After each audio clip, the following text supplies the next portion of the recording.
खरं तर मनुष्य हा सच्चिदानंद स्वरूप आहे. म्हणजे आनंदाचा जो खजिना आहे तो त्याच्या अंतःकरणात, हृदयामध्ये, मेंदूमध्ये, बुद्धीमध्ये आणि मनामध्ये ठासून भरलेला आहे. पण आपण काय करतो की ते बाहेर शोधण्याचा प्रयत्न करतो. म्हणजे आपण म्हणतो तुझं आहे तुझं पाशी, परी तू जागा चुकलाशी. किंवा आपण म्हणतो काखेत कळसाने गावाला वळसा, किंवा बगल में बच्चा गाव में ढिंडोरा. तर तशा प्रकारे आपण तो आनंद जो आहे तो बाहेर शोधण्याचा प्रयत्न करतो. मग काही लोक काय करतात, तो संपत्तीमध्ये शोधण्याचा प्रयत्न करतात, काही सौंदर्यामध्ये शोधण्याचा प्रयत्न करतात, काही पुरस्कारामध्ये शोधण्याचा प्रयत्न करतात, की जे तशी गरज नाही आहे. आपल्या अंतःकरणात जर आपण डोकावलं तर हा आनंदाचा भरभरून दिलेला खजिना आपल्याला निश्चितपणे जीवनाला एक वेगळी प्रेरणा देऊ शकतो.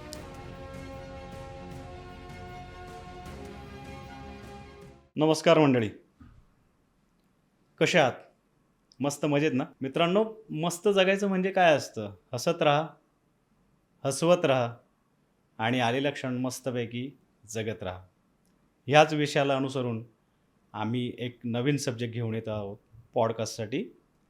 आनंदी जीवन आणि सकारात्मक जीवनशैली ह्याचा सगळा उलगडा करण्यासाठी आपल्याकडे एक बहुआयामी व्यक्तिमत्व लाभलेले आहेत.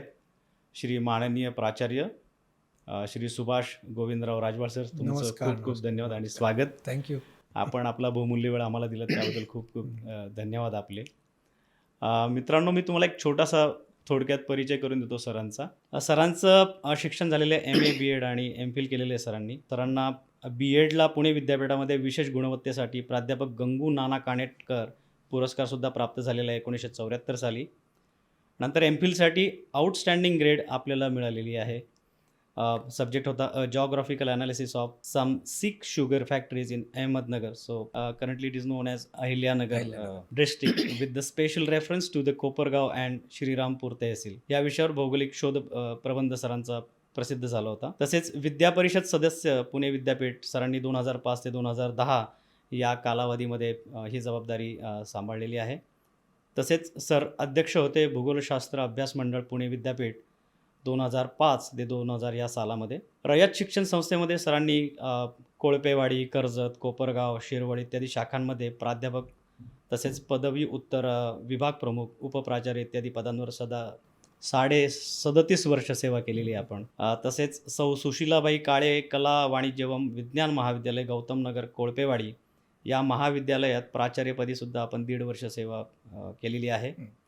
तसेच राष्ट्रीय, राज्यस्तरीय व विद्यापीठस्तरीय सेमिनार्स, चर्चा सत्रात 50पेक्षा अधिक कार्यशाळांमध्ये रिसोर्स पर्सन म्हणून आपण सक्रिय सहभाग केलेला आहे.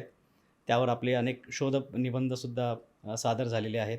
तसेच प्राध्यापक निवड समितीमध्ये कुलगुरूंचा प्रतिनिधी व विषयतज्ज्ञ म्हणून सुमारे 75 महाविद्यालयात मुलाखतीसाठी आपण प्रतिनिधित्व केलेलं आहे. पुणे विद्यापीठाच्या LICमध्ये चेअरमन व सदस्य म्हणून आपण सक्रिय सहभाग, भूगोलशास्त्र विषयाच्या पदवी पूर्व व पदवी उत्तर, MPhil इत्यादी अभ्यासक्रम पुनर्रचनेच्या प्रक्रियेत विशेष मार्गदर्शनासाठी आपण सहभागी झाला होता. तसेच पुणे विद्यापीठाच्या बहिशाल विभागाअंतर्गत 100पेक्षा अधिक महाविद्यालयात व्याख्याने, विविध विषयांवर कार्यक्रम इत्यादीचे सूत्रसंचालन आपण केलेलं आहे. तसंच काव्यवाचन, नाट्य दिग्दर्शन यामध्ये अनेक याच्यात सहभाग आपण घेतलेला आहे. अनेक विषयांचे व्याख्यान आपण दिलेले आहेत. त्यापैकी आपले 4 विषय अतिशय ज्यासाठी आपल्याला पुन्हा पुन्हा पाचारण केलं जाते की या आमच्या मुलांना समाजाला प्रबोधन करा. त्यापैकी 4 विषय जे आपण नेहमी विचारात घेतले जातात ते आहेत सकारात्मक जीवनशैली, हास्य संजीवनी, जीवनात विनोदाचे महत्त्व आणि कर्मवीरांचे शैक्षणिक योगदान. तर सरांचा विविध वृत्तपत्रांमध्ये, नियतकालिकांमध्ये अनेक लेख प्रसिद्ध झालेले आहेत. तसेच दैनिक सकाळमध्ये सुद्धा हास्य, विनोद व बोधकथा या सदरांमध्ये सुद्धा आपलं अनेक वेळा लेखन आलेलं आहे. सध्या DSK विश्व ज्येष्ठ नागरिक संघाचा कार्यकारिणी सदस्य म्हणून आपण कार्यभाग पाहत आहात.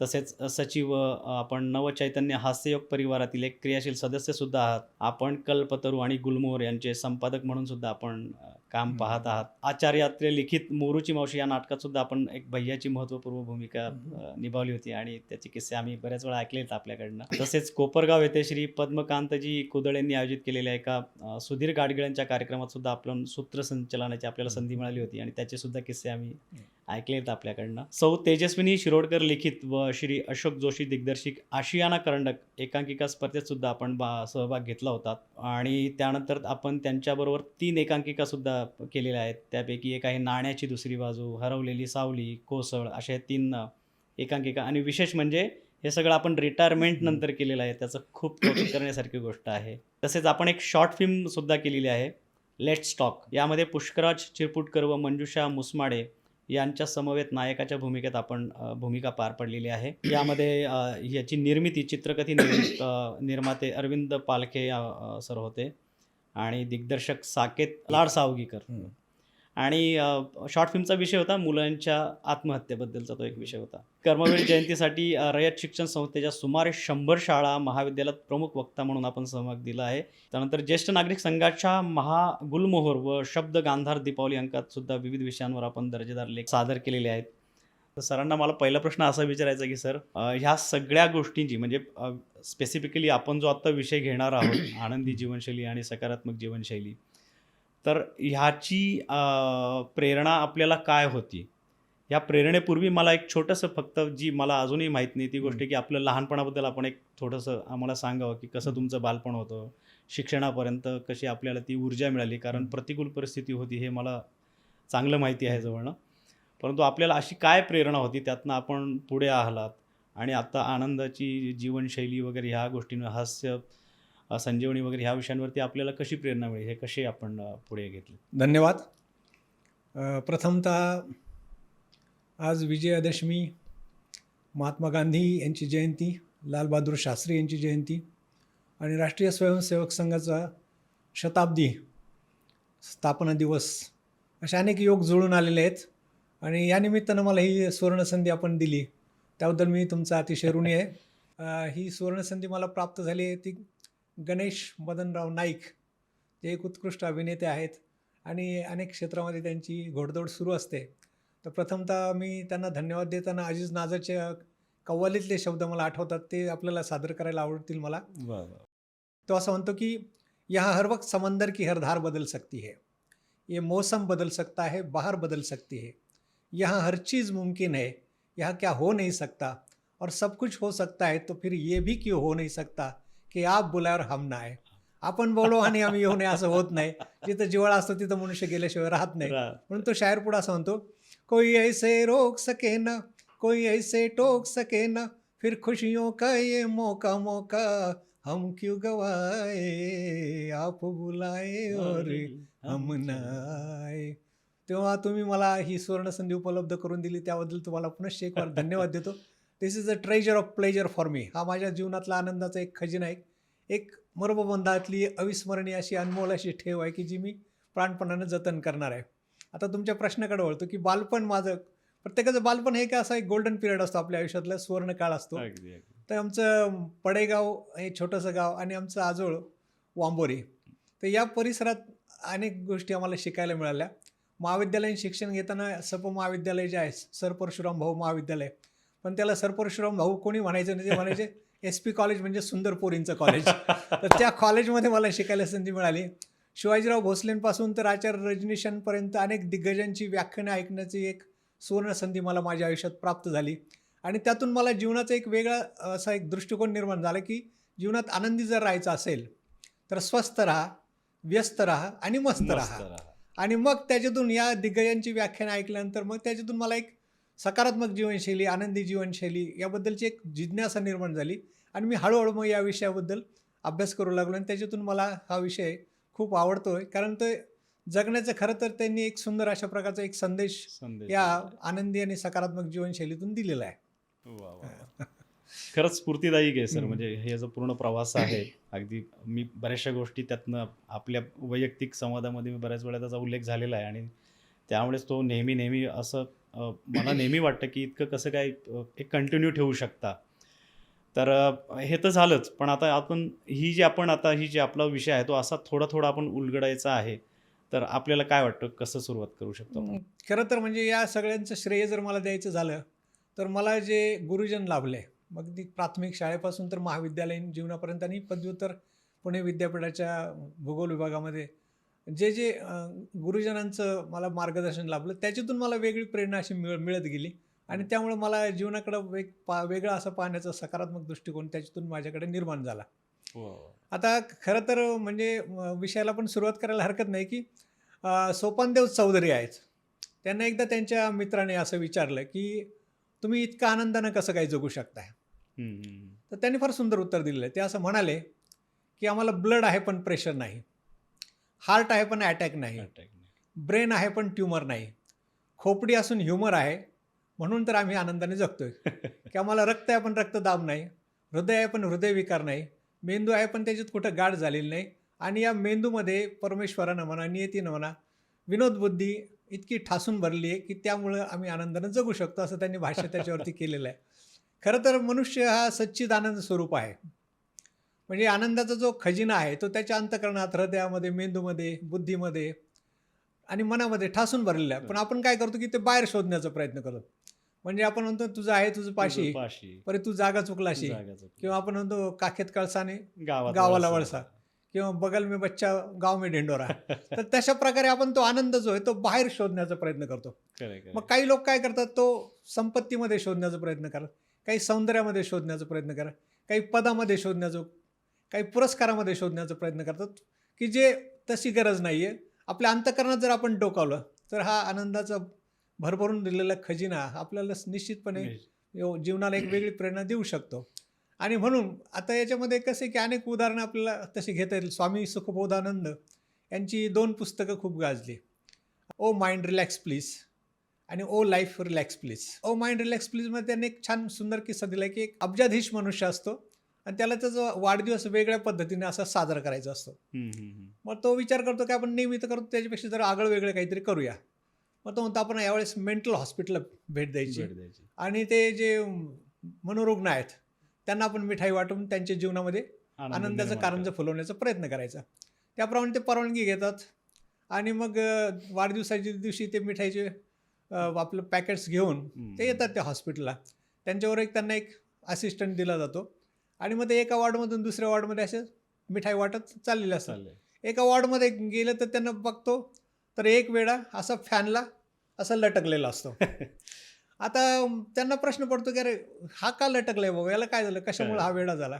पण त्यांच्याबरोबर जो त्यांचा मदतनीस असतो त्याला विचारतात की काय रे बाबा ह्याचं काय झालंय, हा असं का करतोय. तो म्हणे काय साहेब, हा जो होता ना कॉलेजमध्ये असताना महाविद्यालयीन जीवनामध्ये त्याच्या वर्गात अतिशय एक सुंदर अशी मुलगी होती. बरं म्हटलं मग झालं काय पुढं. ते म्हणले हा वन वे ट्रॅफिक प्रमाणे तिच्या एकतर्फी प्रेमात तिच्या पडला आणि त्याने तिला लग्नासाठी प्रपोज केलं. पण ती काय याच्यावरती प्रेम करत नव्हती, तिने ते प्रपोजल फेटाळला. त्याचा एवढा जबरदस्त मानसिक आघात त्याच्यावरती झाला की तो वेडा झाला. आणि आता बघा तो काय ओरडतो, लैला लैला असं ओरडत असतो.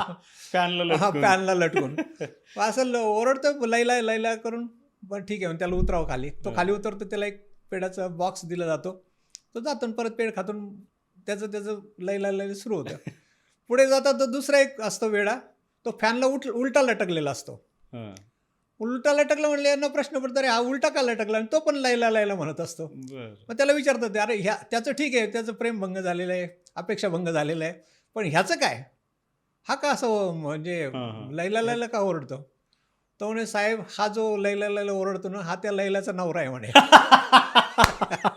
सांगायचा उद्देश असा की सौंदर्यामध्ये आपण जर शोधण्याचा प्रयत्न केला तर तिथंही तुम्हाला ते मिळणार नाही. एक छानशी गोष्ट आहे की एक म्हातारी असते आजीबाई, अतिशय गरिबीत तिचं जीवन चाललं असतं आणि गोदडे शिवून ती आपला उदरनिर्वाह करत असते. तर एकदा काय होतं, तिची सुई हरवते. ती राहत असते एका झोपडीमध्ये आणि त्याच्या झोपडीच्या समोर की असं खांब असतो, त्याच्यावर लाईट असते, लाईटची व्यवस्था असते. ती म्हातारी सुई शोधायला बाहेर येते. बराच वेळ शोधते. तिच्या काही मैत्रिणी काही म्हातारे काय शोधते, आजीबाई काय चाललंय, अगं बाई माझी ती सुई हरवली, मी गोदडीशिवाय कशी शिवू. ते सगळं शोधू लागते. 15-20 मिनिटं ती शोधत राहतात. मग एकीला शंका येते, ती म्हणे आजीबाई अहो नेमकी सुई हरवली कुठं. अगं बाई म्हणले हरवली माझ्या झोपडीतच. म्हटलं मग तुम्ही बाहेर का शोधता. नाही बाहेर उजेड आहे म्हणून शोधतो. ते म्हटले आजीबाई सुंदर. अहो आजीबाई म्हणले जर सुई जर तुमच्या घरात झोपडीत हरवली आहे तर तिथंच तुम्हाला ती सापडली पाहिजे. मग आपलंही तसंच आहे. आपण काय करतो की आपल्या अंतर्मनात डोकावण्याच्या ऐवजी कोण व्यसनात गुंततोय, कोण पैशामध्ये गुंततोय, कोण आणखी सौंदर्यामध्ये गुंततोय, कोणी पदामध्ये अडकतायत. आता पैसा आयुष्यात कितीही जरी मिळवला तरी ते काही आपण बरोबर नेऊ शकत नाही. म्हणून एका शायराने त्याचं फार सुंदर वर्णन केलं की जिंदगी भर क्या खूब दौलत कमाई, क्या हीरे क्या मोती. जिंदगी भर क्या खूब दौलत कमाई, क्या हीरे क्या मोती, लेकिन अफसोस साथ में कुछ भी ले नहीं जा सकते क्योंकि कफन में जेब नहीं होती. क्या कफन में जेब नहीं होती क्योंकि मौत रिश्वत नाही लेती. आणि म्हणून आपण किती मग अगदी रेसच्या घोड्यासारखे जरी संपत्तीच्या मागे पळत सुटलो, अगदी जगातले अगदी सिकंदर सारखे जरी उदाहरण तुम्ही घेतली किंवा गाजलेली खूप लोक आहेत जगामध्ये अतिशय श्रीमंत असणारी एलन मस्क सारखे असतील, जेफ बेजोस सारखे असतील किंवा आपले वेगवेगळ्या क्षेत्रामध्ये काम करणारी जी बिल गेट्स सारखी माणसं असतील किंवा वॉरेन बफे असेल, येस ही माणसं सगळी संपत्ती मिळवतात पण त्याच्यात अडकली किती गेली समजायचे. आणि म्हणून अलेक्झांडरने जेव्हा जग जिंकण्याचा प्रयत्न केला आणि त्याला काही त्याच्या लक्षात आलं मृत्यूशेवट असताना की आपण हे काही यातलं काहीच बरोबर नेऊ शकत नाही, म्हणून त्याचे जे अंत्यविधी करणारच होते मग त्याने त्याच्या सेवकांना बोलवून सांगितली जी शवपेटी असेल त्याच्यातून माझे दोन्ही हात जे आहे ते असे बाहेर ठेवा. तेव्हा महाराज आम्हाला कळलं नाही तुम्हाला काय म्हणायचं. अरे म्हटले ज्या सिकंदराचं स्वप्न होतं जग जिंकण्याचं त्याला एक फुटकी कवडी देखील बरोबर नेता येत नाही. हे सगळ्या जगाला कळू हा मला संदेश जगाला द्यायचा आहे. आणि म्हणून त्याच्यात त्या कव्वालीमध्ये सुंदर त्याचं वर्णन केलं आहे की याद रख सिकंदर के हौसले तो आली थे जब गया था दुनिया से दोनों हाथ खाली थे, अब न वो हलाक हुए और न उसके साथी है, रंग नूर शौहरत और न वो बाराती है, कल तक जो चलते थे तनकर अपनी शान शौकत पर, शम्मा तक नहीं जलती आज उनकी तुरबत पर. त्यांच्या थडग्यावर आता कोणी दिवा सुद्धा लावत नाही. मग ही अवस्था आपण जर पाहिली तर पैशात देखील काही आनंद आहे असं म्हणत.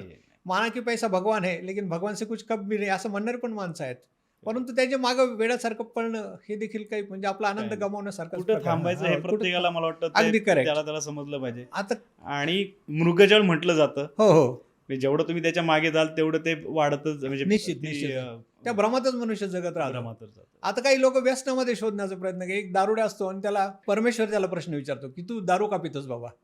तर त्याने देवाला फार सुंदर असं शायरीतून उत्तर दिलं. तो असं म्हणतो की जिंदगी जीने को दी तो जी मैंने, जिंदगी जीने को दी तो जी मैंने, किस्मत में लिखा था पीना तो पी मैंने, मैं न पीता तो तेरा लिखा गलत हो जाता, तेरे लिखे को निभाया क्या खता की मैंने. म्हणजे तू जे मला लिहून ठेवलं त्याच्याप्रमाणे मी मागतो काही मी गुन्हा केलाय का असं देवाला उलट विचारतो. तर दारुड्याचे पण मजेशीर किस्से आहेत. एक दोन दारुडे असतात फुल पिता टाईट झालेले असतात आणि निघालेले असतात. तेवढं आकाशातून एक असं विमान जाताना असा आवाज येतो. आता त्यांची कल्पना शक्ती जबरदस्त असते. एक तो दारुडे पिलरवरती विमानाकडे बघतो आणि तो म्हणतो अख्ख्या जगातले सगळे विमान आणि विमानतळ हा पठ्ठ्या ऐकत घेणार. त्याचा दुसरा जो जोडीदार असतो हॅट अजिबात घेता येणार नाही. तो म्हणतो हॅट तू काय मला कडक्या समजलं काय, ह्या बाग नोटाचा बंडल, अख्ख्या जगातले सगळे विमान आणि विमानतळ विकत घेणार म्हणजे घेणार. त्याचा दोस्त म्हणतो अरे नाही रे बाबा तुला घेता नाही येणार. ह्याला राग येतो. तुझं म्हणून मला केव्हा माझ्याकडे पैसे आहेत का घेता नाही तू सांग मला. तो म्हणला अरे बाबा तुला विकत घेता येणार नाही. अरे म्हणले पण का ते सांग ना. अरे बाबा मला ऐकायचे नाही ना. सांगायचा उद्देश असं की या सगळ्या गोष्टी अशा विनोद काही कुठल्याही क्षेत्रामध्ये त्याला असं काही बंधन नाहीये की कशात विनोद निर्मिती ही होते. ह्युमर जे आहे त्याच्यावरती आता एक खूप सुंदर असं एक शास्त्र विकसित झालेलं आहे खरं तर की 1903 मध्ये एक खास वृद्धांसाठी एक जेरॉन्टॉलॉजी नावाचा विषय तो एक त्याला शास्त्राचा दर्जा मिळाला की वार्धक्यशास्त्र म्हाताऱ्या लोकांना. त्याच्यानंतर एक 1909 मध्ये जिरॅट्रिक्स म्हणजे जरा वैद्यकशास्त्र म्हाताऱ्या लोकांच्या आरोग्य संबंधीचे समस्या त्याच्यामध्ये. आणि 1971 मध्ये एक नवीन शास्त्र विकसित झालं त्याचं नाव आहे जेलॉटॉलॉजी, हास्य विनोद शास्त्र. त्याची व्याख्याच मुळात दोन शब्द आहेत त्याच्यामध्ये. एक ग्रीक शब्द किंवा लॅटिन भाषेतले, एक आहे जेलॉस मराठीमध्ये आपण जल्लोष म्हणतो आणि दुसरा लॉगॉस. जेलॉस म्हणजे आनंद किंवा जल्लोष आणि त्याचं शास्त्र म्हणून त्या हास्य विनोद शास्त्राची व्याख्या करताना gelotology is a study or a science of laughter and humour and its effects on human bodies from psychological and physiological perspectives अशी त्याची छान व्याख्या केलेली. की हास्य विनोद शास्त्र म्हणजे काय तर हास्य आणि विनोद यांचा मानवी जीवनावर कशा प्रकारे परिणाम होतो. आणि त्याचे आता अनेक विद्यापीठांमध्ये जसं लोमा लिंडा विद्यापीठ आहे किंवा एक इंटरनॅशनल सेंटर फॉर लाफ्टर म्हणून आहे, लाफ्टर थेरपी आलेली आहे. म्हणजे ज्याला आपण म्हणतो हास्य चिकित्सा, हास्यचिकित्सा. लाफ्टर योगा आलेला आहे. तर ही क्षेत्र अशी प्रचंड मोठ्या प्रमाणामध्ये विकसित होताना आपण पाहतो. आणि खरं तर आता त्याचा वैज्ञानिक अभ्यास इतका छान झाला आहे की त्याच्यामध्ये त्यांचं असं म्हणणं आहे की या विनोदांच्यामुळं माणसाच्या मेंदूमध्ये 4 प्रकारचे हॅपी हार्मोन्स ज्याला म्हणतात आपण किंवा फील गुड हार्मोन्स म्हणतात, ते 4 प्रकारचे हार्मोन्स त्याच्यामध्ये निर्माण निर्माण होतात. होतात. आता त्यातला पहिला जो आहे त्याला आम्ही डोस म्हणतो. ओके. डोस म्हणजे डोपॅमाइन, ऑक्सिटोसिन, सेरोटोनिन आणि एंडॉर्फिन. ओके. आता डोपॅमाइन जो आहे तो कधी निर्माण होतो तर तुमची कोणी स्तुती केली, प्रशंसा केली, तुम्हाला कोणी बक्षीस दिलं तर ते तुमच्या मेंदूमध्ये ती प्रशंसा, ते कौतुक, त्याच्यामुळे ते ते हॅपी हार्मोन तुमच्या Happy मेंदूमध्ये निर्माण होते, संप्रेरक तयार होतं. हम्म, हम्म, हम्म. ऑक्सिटोसिन जे आहे त्याला आपण मुन्नाभाई MBBS त्याच्यामधले जे जादू की झप्पी आहे, ओके. म्हणजे प्रेमाने कुणीही आपल्याला जर आलिंगन दिलं, कडकडून मिठी मारली तर त्याच्यातून एक वेगळा आनंद आपल्याला मिळतो आणि म्हणून ते त्याच्यातून हे लव्ह हार्मोन म्हणतात त्याला, ओके. ऑक्सिटोसिनला. ऑक्सिटोसिन. त्याच्यानंतर जे सेरोटोनिन जे आहे ते सेरोटोनिन हे मूड कंट्रोल करतं तुमचं. ओके. त्याच्यामध्ये तुमचे मूड्स आपले जे बदलत राहतात. आणि एंडॉर्फिन जे आहे ते पेन किलर म्हणून किंवा ज्याला आपण हे सगळे जे हार्मोन्स आहेत हे पेन किलर म्हणून काम करतात. त्याच्यामुळं दुसरी जी 2 हार्मोन्स आहेत ती त्याच्या म्हणजे विशेषतः ज्याच्यामुळं तुमच्या जीवनामध्ये दुःख किंवा वेदना निर्माण होऊ शकतात, त्यांची तीव्रता कमी होते. तीव्रता कमी करण्याचं. आणि म्हणून मग ते जीवनामध्ये आनंद निर्माण करण्याचं काम ह्या हास्य विनोदाच्या माध्यमातून. म्हणून आपण बघतो की आता अनेक ठिकाणी आज जगभरामध्ये जर आपण पाहिलं तर 110 देशांमध्ये 20,000 पेक्षा जास्त लाफ्टर क्लब्स आहेत, बरं. हास्य क्लब्स आहेत. वा वा. ही ज्याची सुरुवात ही मदन कटारिया आहे आणि महाराष्ट्रामध्ये बरं बरं. मुंबईला म्हणजे अंधेरीच्या तिथं लोखंडवाला कॉम्प्लेक्समध्ये एका बागेत केली आहे. की ज्यांनी रॉबर्ट नावाचा एक व्यक्ती आहे, त्याने एक लेख लिहिला होता. तो लेख त्यांनी, त्या लेखाचं टायटल होतं की laughter is the best medicine. ते वाचल्यानंतर ते प्रेरित झाले. अच्छा. आणि त्याच्यानंतर मग त्यांना म्हणजे मदनलाल कटारिया. हां, मदनलाल कटारिया त्यांनी 2002 मध्ये एक पुस्तक पण छान प्रकाशित केलं, लाफ फॉर नो रिझन म्हणून, की कारणाशिवाय हसायला शिका. त्यांचं असं म्हणणं की तुम्ही विनोदामुळे हसले काय आणि विनाकारण हसले काय, तर ही हार्मोन्स तुमच्या मेंदूमध्ये सिक्रेटच होतात. मेन ते काय बघत नाही हा विनोद खरा आहे का खोटा आहे किंवा हे खोटे असतात का खरं असतात, तर त्या माध्यमातून ते ज्या या पद्धतीने.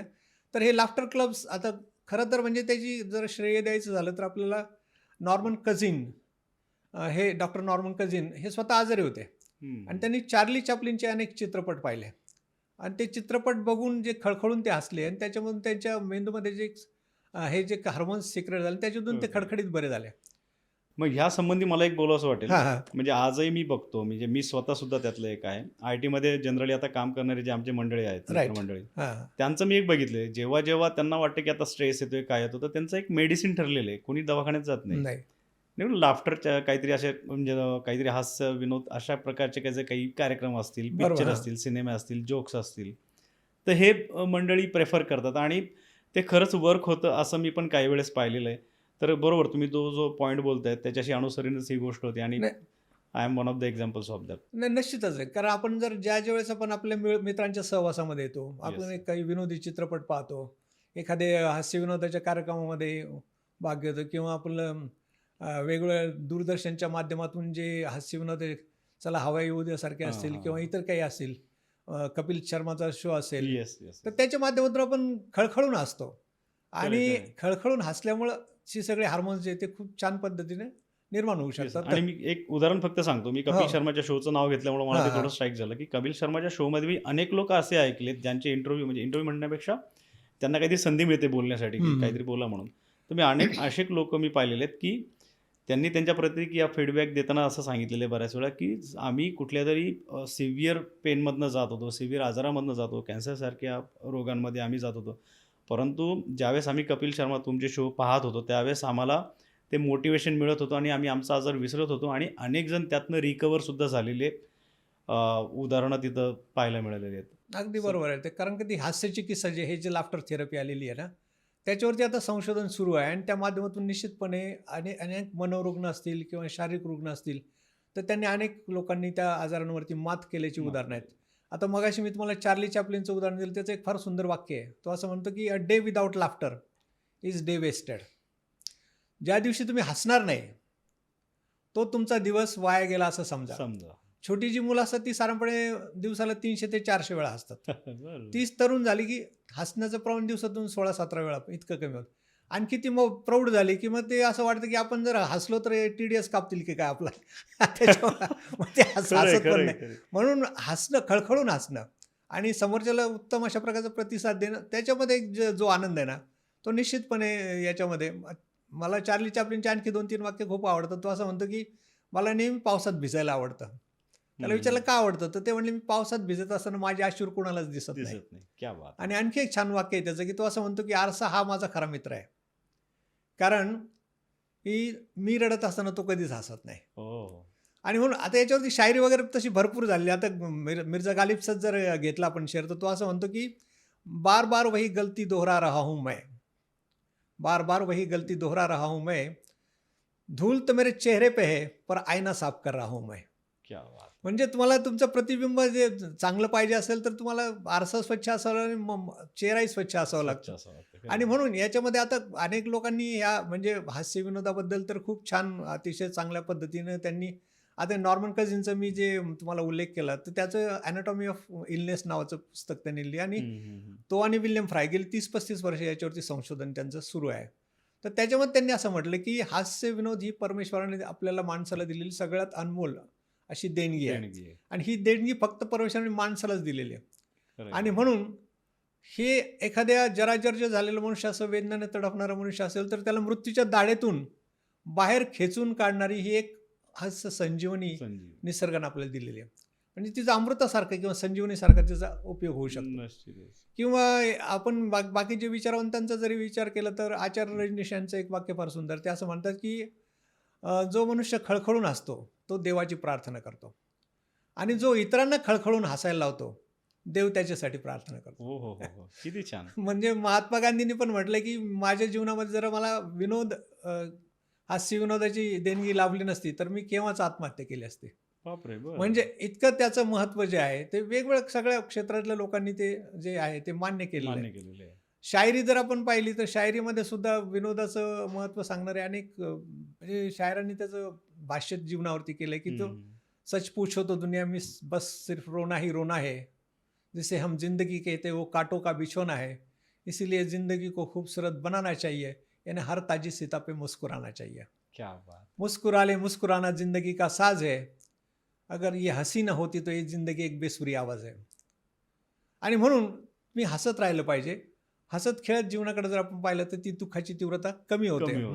आपण चित्रपटातली गीतं जर ऐकली तर त्याच्यामध्ये पण त्यांनी फार सुंदर असं वर्णन केलं की राज कपूरचा जो चित्रपट आहे आशिक 1962 ला आला, तो असं म्हणतो की तुम आज मेरे संग हंस लो, तुम आज मेरे संग गा लो, और हंसते गाते इस जीवन की उलझी राह सवारो, तुम आज मेरे संग हंस लो. दुख में जो गाए मल्हारे वो इंसा कहलाए, जैसे बंसी के सीने में छेद है फिर भी वो गाए, गाते गाते रोए मयूरा फिर भी नाच दिखाए रे, फिर भी नाच दिखाए. तुम आज मेरे संग हंस लो, तुम आज मेरे संग गा लो, और हंसते गाते इस जीवन की उलझी राह सवारो, तुम आज मेरे संग हंस. तो असं म्हणतो की जैसे बंसी के सीने में छेद है फिर भी उगा आहे. बासरी जी तयार होते तिला जाळून छिद्र केलेली असतात, परंतु अतिशय सुश्राव्य, अतिशय कर्णमधुर अशा प्रकारचं संगीत त्याच्यातून निर्माण होतं. आणि आता लोक म्हणतात की संगीत हे शक्ती ईश्वर की, हर स्वर में बसे हे राम, रागी जो सुनाय रागिनी तो रोगी को मिले आराम. ती पण म्युझिकल थेरपी आलेली आहे. तर संगीतामध्ये पण ती ताकद आहे जशी हास्य विनोदामध्ये आहे. आणि म्हणून दुसरा एक जर आपण तुम्ही कोरा कागद चित्रपट जर पाहिला असेल तर त्याच्यामध्ये दुःख के अंदर सुख की ज्योति, दुख ही सुख का ज्ञान, दुख ही सुख का ज्ञान, दर्द सह के जन्म लेता हर कोई इंसान, हर कोई इंसान. वो सुखी है जो खुशी से दर्द सह गया, सुख का सागर उसका जीवन बन के रह गया. दुख के अंदर सुख की ज्योति, दुख ही सुख का ज्ञान, दर्द सह के जन्म लेता हर कोई इंसान, वो सुखी है जो खुशी से दर्द सह गया, सुख का सागर उसका जीवन बन करे. या मार्मिक असा संदेश त्या छोट्याशा गीतातून पण सुंदर दिलेला किती आहे त्यांनी. सुंदर दिलेलं आहे. म्हणून तुम्ही जीवनाकडे जर खिलाडू वृत्तीनं पाहिलं, जिंदादिलीनं पाहिलं, सकारात्मक दृष्टिकोनातून जर पाहिलं, तर निश्चितपणे तुमचा जीवनाचा आनंदाचा महासागर झाल्याशिवाय राहत नाही. ही अनेक उदाहरणं आपल्याला याच्यामध्ये अशा प्रकारचे देता येतील. मैंने हर गम खुशी में ढाला है, मेरा हर एक चलन निराला है, लोग जिन हादसों से मरते हैं, मुझको उन हादसों ने पाला है. क्या बात. म्हणजे संकटांवरतीच माझा पिंड असा पोचलेला असा तो शायर म्हणतो. लोग कहते कि नहीं आदत है मुस्कुराने की, लेकिन वो ये नहीं जानते कि ये हमारी अदा है गम छुपाने की. किंवा तुम इतना क्यों मुस्कुरा रहे हो, क्या गम है जिसको छुपा रहे हो. हे जे ह्या काव्यपंक्ती ज्या आहेत त्या तुम्हाला जीवनाकडे हसत खेळत खिलाडू वृत्तीने आणि जिगरबाजाने जिंदा दिल्याने पाहायला शिकवतात. तर हे फार मोठं एक भगवंताने आपल्याला दिलेली एक स्वतःच्या मौल्यवान अशी देणगी आहे. आणि म्हणून आता विनोदाचे तर तसं म्हणजे पाहिलं तर आपण त्याचं व्याख्या अनेक लोकांनी केल्या आता आणि त्याच्यावर भाष्य पण खूप केलंय की आचार्य अत्रेंसारखी व्यक्ती असं म्हणते की शब्दांच्या योजनेतून हास्यरस निर्माण करणं म्हणजे विनोद. एवढीच विनोदाची मर्यादित व्याख्या नाही. विनोद हा काही शब्दांचा खेळ नाही आहे. तर विनोद ही तुमच्या जीवनातील दुःख, वेदना, यातना यांच्याकडं जिगरबाजपणे खिलाडू वृत्तीनं सकारात्मकतेने पाहण्याचं तो एक विशाल एक दृष्टिकोन आहे. किती त्याचे सुंदर कला आहे, ती एक शास्त्र आहे. म्हणजे जीवनातील दुःख असतील, यातना असतील, वेदना असतील त्यांच्याकडं खिलाडू वृत्तीनं पाहण्याचं एक दृष्टिकोन जर आपल्याला कशातून मिळत असेल तर तो विनोदातून मिळतो. म्हणून त्यांनी असं म्हटलं की विनोद हा जो आहे हा तुरटीसारखा असतो. तुरटीमुळे जसं पाणी शुद्ध होतं तसं विनोदामुळे जीवन शुद्ध व्हायला मदत होतं. पु ल देशपांडेंचं उदाहरण तुम्ही जर घेतलं तर ते असं म्हणतात की विनोद हा एक न्हाव्याच्या धारदार वस्त्रासारखा असला पाहिजे. म्हणजे त्याने दाढी तर गुळगुळीत झाली पाहिजे पण गालाला कुठे इजा होता कामा नये. आणि त्यांनी असं म्हटलं की भगवंताने आपल्या प्रत्येकाच्या अंतःकरणामध्ये एक खोडकर असं मूल दिलेलं आहे आपल्याला देणगी. ते जर आपण मरू दिलं नाही तर जीवनाच्या शेवटापर्यंत किंवा मृत्यूपर्यंत देखील आपण कधी, त्यांनी फार सुंदर वाक्य की नियतीनं जन्मापासून मृत्यूपर्यंत जी आपली फसवणूक केलेली असते तिच्यातून बाहेर पडायचं असेल तर हसवणुकीसारखा दुसरा प्रभावी मार्ग नाही. किती छान. म्हणजे अतिशय सुंदर त्यांनी ते भाष्य त्याच्यावरती केलंय. किंवा याच्यामध्ये आपण हेमंत गोखलेंचं जर उदाहरण घेतलं तर त्यांनी असं म्हटलं की हास्य विनोद हा मानवी जीवनाच्या बुद्धिमत्तेचा, प्रगल्भतेचा सर्वोच्च आविष्कार आहे. किंवा तुम्ही त्याची व्याख्या बर्नार्ड शॉने फार सुंदर व्याख्या केलेली हास्य विनोद. तो असं म्हणतो की laughter is the poetry of life, humour is the poetry of life. Okay. It's justification, it's reward and it is the flower on the stem of character. म्हणजे त्याला असं म्हणतो, असं म्हणतो की हास्य हे जीवनाचं काव्य आहे, ते जीवनाचं समर्थन आहे, जीवनाचं पारितोषिक आहे आणि आपली जी सुसंस्कृतपणा आहे त्याच्यावरती उमललेलं एक सुंदर ते फूल आहे. म्हणून ते जेव्हा बर्नार्ड शॉ त्यांचं उदाहरण द्यायला मला आवडेल तुम्हाला की एलन टेरी नावाची एक हॉलिवूडची एक अतिशय सुंदर स्वर्गीय सौंदर्य लाभलेली एक अभिनेत्री होती आणि बर्नार्ड शॉ यांच्या प्रेमात ती पडली. बर्नार्ड शॉ एकदम सामान्य व्यक्तिमत्व होते, दिसायला वगैरे फारसे असे काही फार स्वरूप किंवा फार देखणे होते असं नाही, सामान्य होते अगदी. आणि मग त्या एलन टेरीनं त्यांची भेट घेतली आणि त्यांना म्हणाले की आपण दोघं लग्न करूया. ओके. आता यांनी तिला प्रश्न विचारला की तुम्हाला माझ्याशी लग्न का करावं असं वाटतं. तर म्हणले सर आपण लग्न केलं तर आपल्याला जी आपत्ती होतील त्यांना तुमची बुद्धिमत्ता आणि माझं सौंदर्य जर मिळालं तर त्याला जगात तोड राहणार नाही, इतकं सुंदर ते आपत्ती जन्माला येईल. पण हे मजेशीर होतं व्यक्तिमत्व. ते त्यांना म्हणाले की अहो म्हणले मॅडम ठीक आहे, तुमचं सौंदर्य माझी बुद्धिमत्ता एकत्र येऊन आलं तर चांगलीच गोष्ट आहे, पण म्हणजे उलट जर झालं तर काय, जर माझं सौंदर्य आणि तुमची बुद्धिमत्ता त्याला लाभली तर त्याला जगात थोडं तोंड दाखवायला देखील जागा नाही राहणार. तर सांगायचा उद्देश असा की ह्यामध्ये अनेक पद्धतीनं विनोदावरती भाष्य करणारी खूप माणसं आहेत. त्याच्यावरती डॉक्टर विरटींचं एक फार सुंदर पुस्तक आहे विनोद एक व्याख्यान म्हणून, आणि खूप छान प्रकारचे लिटरेचर यावरती आता सध्या उपलब्ध होत आहे.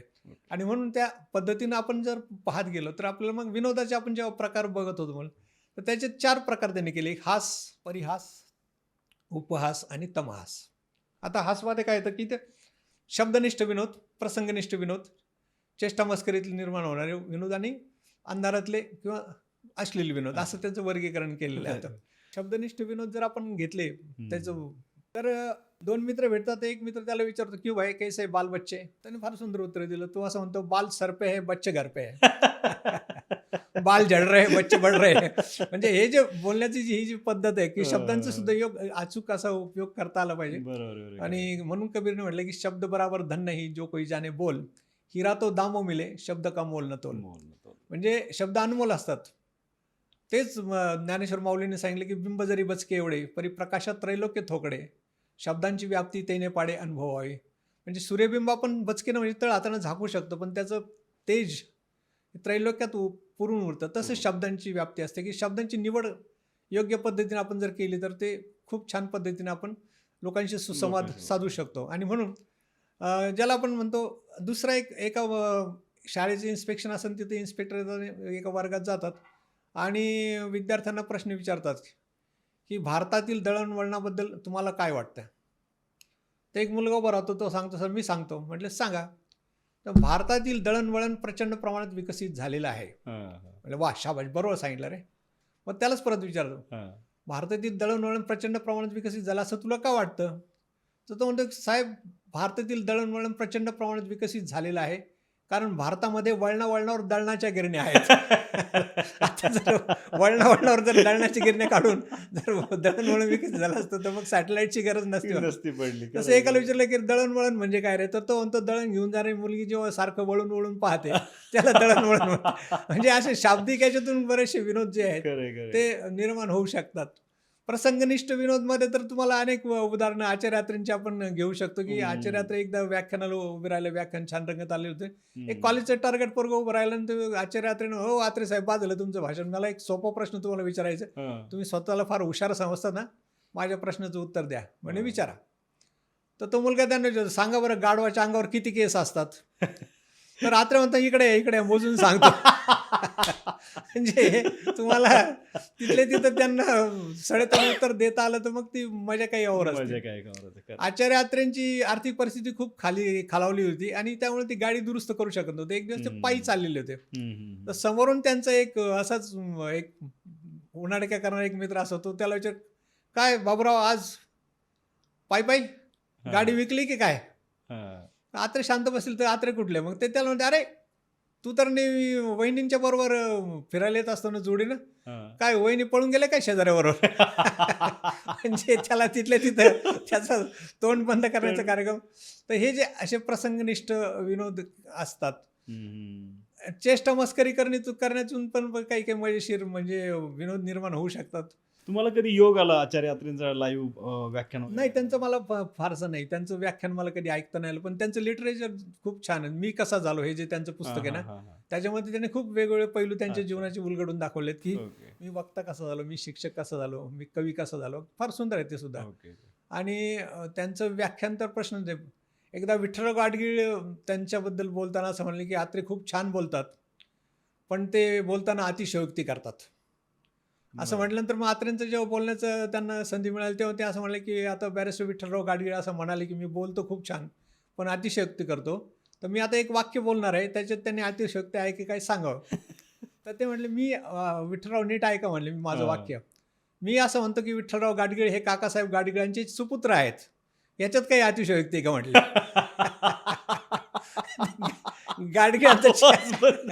गाडगिळांचा चेहरा पाहण्यासारखा. आचार्यात्रेंचे त्यांचे महाविद्यालयीन जीवनातले पण काही प्रसंग छान त्यांनी सांगितले की आमचे इंग्रजीचे प्राध्यापक खूप चांगले होते. तर आम्ही काय केलं की रुईच्या म्हाताऱ्या असतात ना त्या पांढऱ्या, ती बोंड उकलली की त्या म्हाताऱ्या असं निघतात बाहेर. आम्ही तिचं एम्पी थिएटर आमचं फर्ग्युसन कॉलेजचं, त्यावरून बाल्कनी देऊन आम्ही त्या सगळ्या म्हाताऱ्या अशा खाली सोडून दिल्या. सगळ्या वर्गात सगळ्या म्हाताऱ्या तरंगतायत, सगळ्या वर्गात तरंगतायत. आम्ही आपलं गुपचूप जसे काय आम्ही त्या गावचे नाहीच असं जाऊन पुढे जाऊन बसलो एकदम आरामशीर. आमचे इंग्रजीचे प्राध्यापक आले, त्यांनी असं पाहिल्यानंतर मग एकदम सगळ्या विद्यार्थ्यांकडे नजर टाकली. त्यांच्या लक्षात आलं कोणतरी हा खोडकरपणा केलेला आहे. पण ते एकच वाक्य बोलले, ते म्हणले young students like you should not make fun with the old women like this. तुमच्यासारख्या तरुणांनी म्हाताऱ्यांच्या नादी लागावं हे काही फारसं चांगलं लक्षण नाहीये. तर अशा पद्धतीनं ही जिंदा दिली आपल्या जीवनामध्ये आपण निर्माण करू शकतो. मग एकमेकाची चेष्टा मस्करी करण्यामध्ये सुद्धा विनोद निर्माण होतो. त्याला आपण ज्याला म्हणतो उपहासात्मक म्हणजे लागेल असं किंवा त्याला थोडंसं खिजवण्यासाठी अशा प्रकारचे विनोद येऊ शकतात. आणि चौथा जो प्रकार आहे ज्याला आपण म्हणतो तमहास किंवा अश्लील विनोद किंवा कमरेखालचे विनोद असं होतं. आता उदाहरणार्थ एक उदाहरण मला द्यायला आवडेल तुम्हाला, की एक मराठीचे प्राध्यापक असतात आणि त्यांनी संख्याशास्त्राच्या प्राध्यापिकेशी लग्न केलेलं असतं आणि ते मधुचंद्रासाठी जातात. आता ते एका हॉटेलमध्ये थांबतात. हॉटेलमध्ये थांबल्यानंतर छानपैकी त्यांचं मधुचंद्राचा तो कार्यक्रम ते एन्जॉय करायचं असतं ना, मग ते बायकोला असं मिठीत घेतात आणि अचानक त्यांच्या डोक्यामध्ये शुद्ध लेखनाचं एक किडा वळवळतो. मग ते बायकोला प्रश्न विचारतात की मिठीतला मी हा पहिला की दुसरा. मग त्यांना म्हणायचं असतं ऱ्हस्व आहे का दीर्घ आहे. तर ती बाई पण ती संख्याशास्त्राचीच प्राध्यापिका, हे जेव्हा तिला विचारतात की मिठीतला मी पहिला की दुसरा, ती सांगते अहो आठवा. आता आठवा म्हटलं तर हा एकदम उडालाच एकदम दारूची. किंवा एकदा सहज बायकोनं नवऱ्याला विचारलं की बाबा का हो तुम्हाला एखाद्या बाईने असं फ्लाइंग किस दिलं तर तुम्हाला आवडेल का. तर नवरा म्हणते असल्या आळची बायका मला नाही आवडत. तर हे जे विनोद आहेत की जे थोडेसे अश्लीलतेकडे झुकणारे असे आपण ज्याला म्हणतो. एका मुलीनं एका त्याच्या प्रियकराला विचारलं का रे बाबा लग्नानंतर सुद्धा तू माझ्यावर एवढंच प्रेम करशील ना. तर तो म्हणतो की हां तुझ्या नवऱ्याला चालत असेल तर मला काही हरकत नाही. सांगायचे गमतीच्या म्हणजे अशा की याच्यातून एक वेगळं असं निश्चितपणे एक छान सुंदर असं वातावरण निर्माण होतं आणि त्याच्यातून ताणतणाव कमी होण्याचं काम जे आहे ते या विनोदाच्या माध्यमातून. आता महाविद्यालयीन जीवनात जर आपण डोकावून पाहिलं तर महाविद्यालयीन जीवनामध्ये सगळ्यात मुलांचा आवडता कार्यक्रम जर कुठला असेल स्नेहसंमेलनातला तर फिश पॉन्ड्स म्हणजे शेला पागोटे आणि प्रश्नमंजुषा. आता प्रश्नमंजुषेमध्ये पण काही मजेशीर प्रश्न विचारतो. आमच्या एका स्नेहसंमेलनामध्ये आमच्या एका विद्यार्थ्याने, आमचे प्राध्यापक कोले होते, त्यांना प्रश्न विचारला की लेडीज छत्री छोटी का असते. आता लेडीज छत्री छोटी का असते तर ती पर्समध्ये बसावून एवढं साधं उत्तर तिथं चालत नाही मुलांना, पण त्यांनी फार सुंदर उत्तर दिलं. ते असं म्हणाले की लेडीज छत्री छोटी असते कारण बायका व्यवहारात खूप हुशार असतात, व्यवहार चतुर असतात, कुशल असतात. आणि म्हटलं त्याचं उदाहरण तुम्हाला सांगतो की समजा पाऊस यायला लागला आणि आपली प्रिय व्यक्ती जर भिजायला लागली तर तिचं जवळून सहवासला बाबा म्हणून ती पटकन म्हणते अहो भिजताय की ती जर अलीकडे सारखा की म्हणून त्या व्यक्तीचा जवळून सहवास तिला लावू शकतो. आणि जर त्याला कटवायचं असेल तर ती म्हणते की माफ करा सर मी घेतलं असतं तुम्हाला माझ्या छत्रीमध्ये पण माझी छत्री छोटी आहे ना, सॉरी बरं का.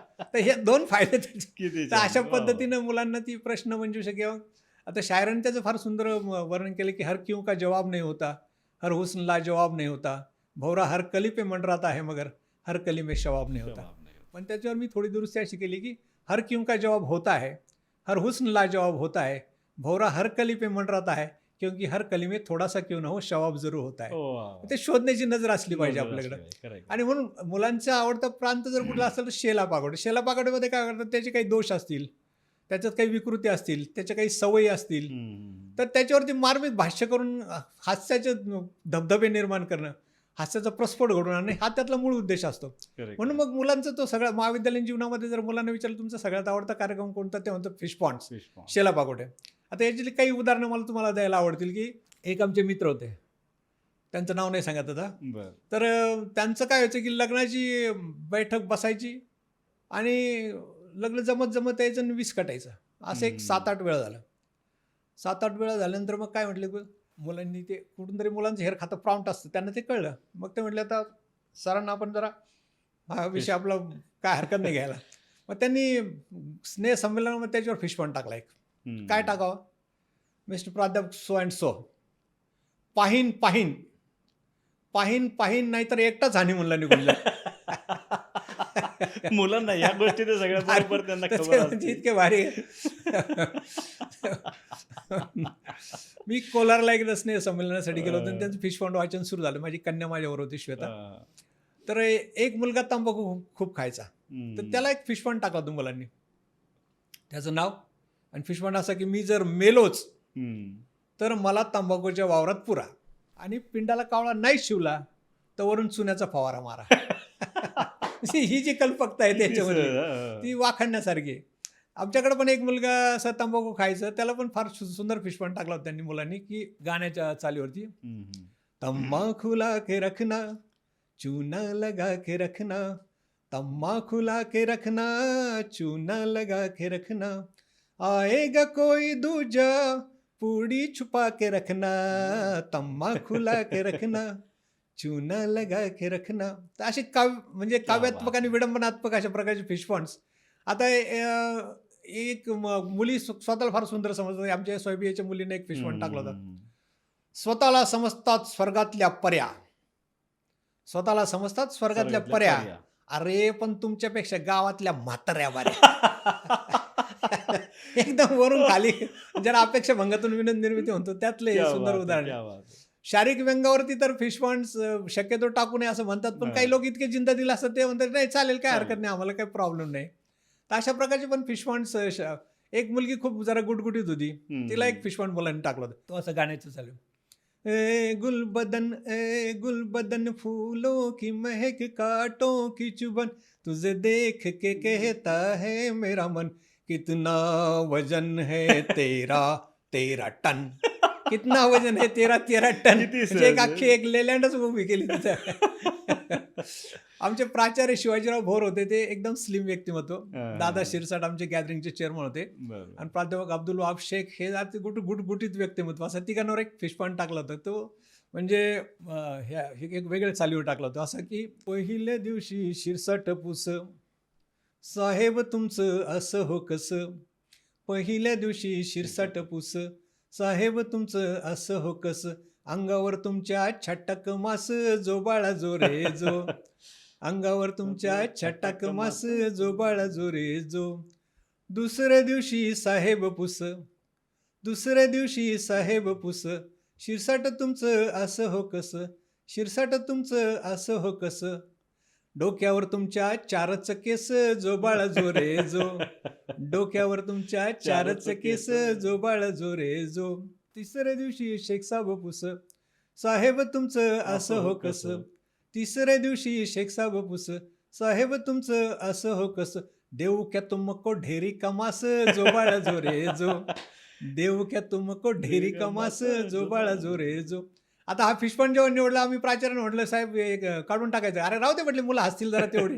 एक जिंदा दिली त्यांच्याकडे पण असावी लागते. शेख अब्दुल वहाब यांच्या जाड्यापणावर तर बरेच फिश पॉइंट असायचे. त्या एक फिश पॉइंट त्यांचा असं सुंदर टाकला होता की, देवा मला का दिली ढेरी तू अशी, देवा मला का दिली ढेरी तू अशी, 4 दिवसापासून आहे उपाशी, तरी जशीच्या तशी, जशीच्या तशी, देवा मला का दिली ढेरी तू अशी. प्राध्यापक काही लोक दाढी वाढवतात वगैरे, त्याच्यावर एक फिश पॉइंट फार सुंदर मुलांनी, म्हणजे त्यांची कल्पकता वाखाणण्यासारखी आहे की विडंबन कसं करता आलं पाहिजे आणि ते सुंदर कसं परफेक्ट बसलं पाहिजे. तर दाढी आम्ही काही प्राध्यापकांनी दाढी ठेवलेली होती, त्याच्या दाढीवाल्यांवरती त्यांनी एक फिश पॉइंट तयार केला होता मुलांनी. तो असा होता, रेशमाच्या रेघानी लाल काळ्या धाग्यानी, कर्नाटकी कशी दामी काढीला, हात नगा लावू माझ्या दाढीला, ढवळी ढवळी दाढी माझी देखणी, रंगविली गोदरेज काळ्या रंगानं भाऊ रंगानं भाऊ रंगानी, ढवळी ढवळी दाढी माझी देखणी, रंगविली गोदरेज काळ्या रंगानं भाऊ रंगानं भाऊ रंगानी, नकली काळ्या दाढीचा केस का हो तोडीलान, हात नगा लावू माझ्या दाढीला, हात नगा लावू माझ्या दाढीला. एक कल्पकता आहे त्याच्यामध्ये, म्हणजे त्यांची कल्पकता, ते विडंबन करणं, ते परफेक्ट त्याला बसलं पाहिजे. आमचे प्राचार्य जेव्हा BR चौधरी सर होते, चाचा म्हणायचो आम्ही त्यांना पिठलं भाकरी आवडतं असं कुठून तरी मुलांना कळलं. मग तो फिश पॉइंट आला, सरांना आम्ही म्हटलं सर हे ठेवायचं का काढून टाकतो, राहू दे रे, मुलांना हसू दे ना जरा, काय त्या ह्याच्यात काय आक्षेप आहे काय नाही. ते म्हटलं त्याच्यावर ते आमचे प्राचार्य BR चौधरी साहेब थकून भागून घरी जातात. वहिनी साहेब त्यांना जेवायला वाढतात. छानपैकी पिठलं भाकरीचं बेत जमलेलं आहे, आणि नवरा बायकोची जुगलबंदी त्या गीतामध्ये. पिठलं भाकरी खाण्यामधला जो आनंद आहे तो त्या फिश पॉइंटमध्ये त्यांनी छानपैकी.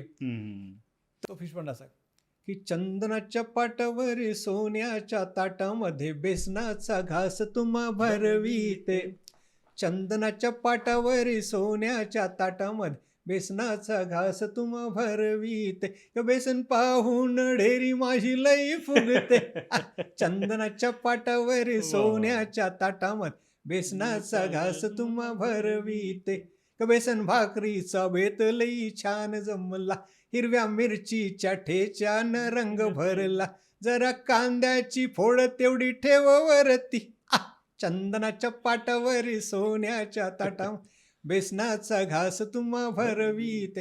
ही कल्पकता आहे. भोरसाहेबांच्या कोटावरती फिशवण दुसऱ्या महायुद्धाचे दुष्परिणाम, भोरसाहेबांचा एकुलता एक कोट जळून खाक झाला अशा फिशवण. एकदा त्यांच्या कोटावर एक फिशवण मुलांनी फार सुंदर केला होता. तो असा होता की अहो नाव तुमचं मोठं हो, काम तुमचं मोठं हो, म्हणणं ऐका आमचं छोटन भोर साहेब. अहो भोर साहेब, शिवनवा कोरा कोटन एकतरी, शिवनवा कोरा कोट. तुमच्या कोटाला दिग्जामचं कापड घ्या छान, त्याला शिवायला शोधूया शिंपी महान. हो म्हणणं जरा ऐका हो, म्हणणं जरा ऐका हो, खर्चा थोडा पैका हो, म्हणणं नाही आमचं खोटन भोर साहेब. अहो भोर साहेब, शिवनवा कोरा कोटन एकतरी, शिवनवा कोरा कोट. कोपरगावचा पाणी प्रश्न बीबीसीवर गाजलेला होता. आणि ज्यावेळेस पाणी येतं त्यावेळेस ज्यांना प्राध्यापकांना तास नसतात ती मग आपले इंद्राणी म्हणून आमची तिथं वास्तू, तिथं आमचे 20-25 प्राध्यापक राहत होते. मग पाणी आलं की ती बायकोला मदत करत, कोण बादली घेऊन, कोण हांडा घेऊन, कोण कळशी घेऊन.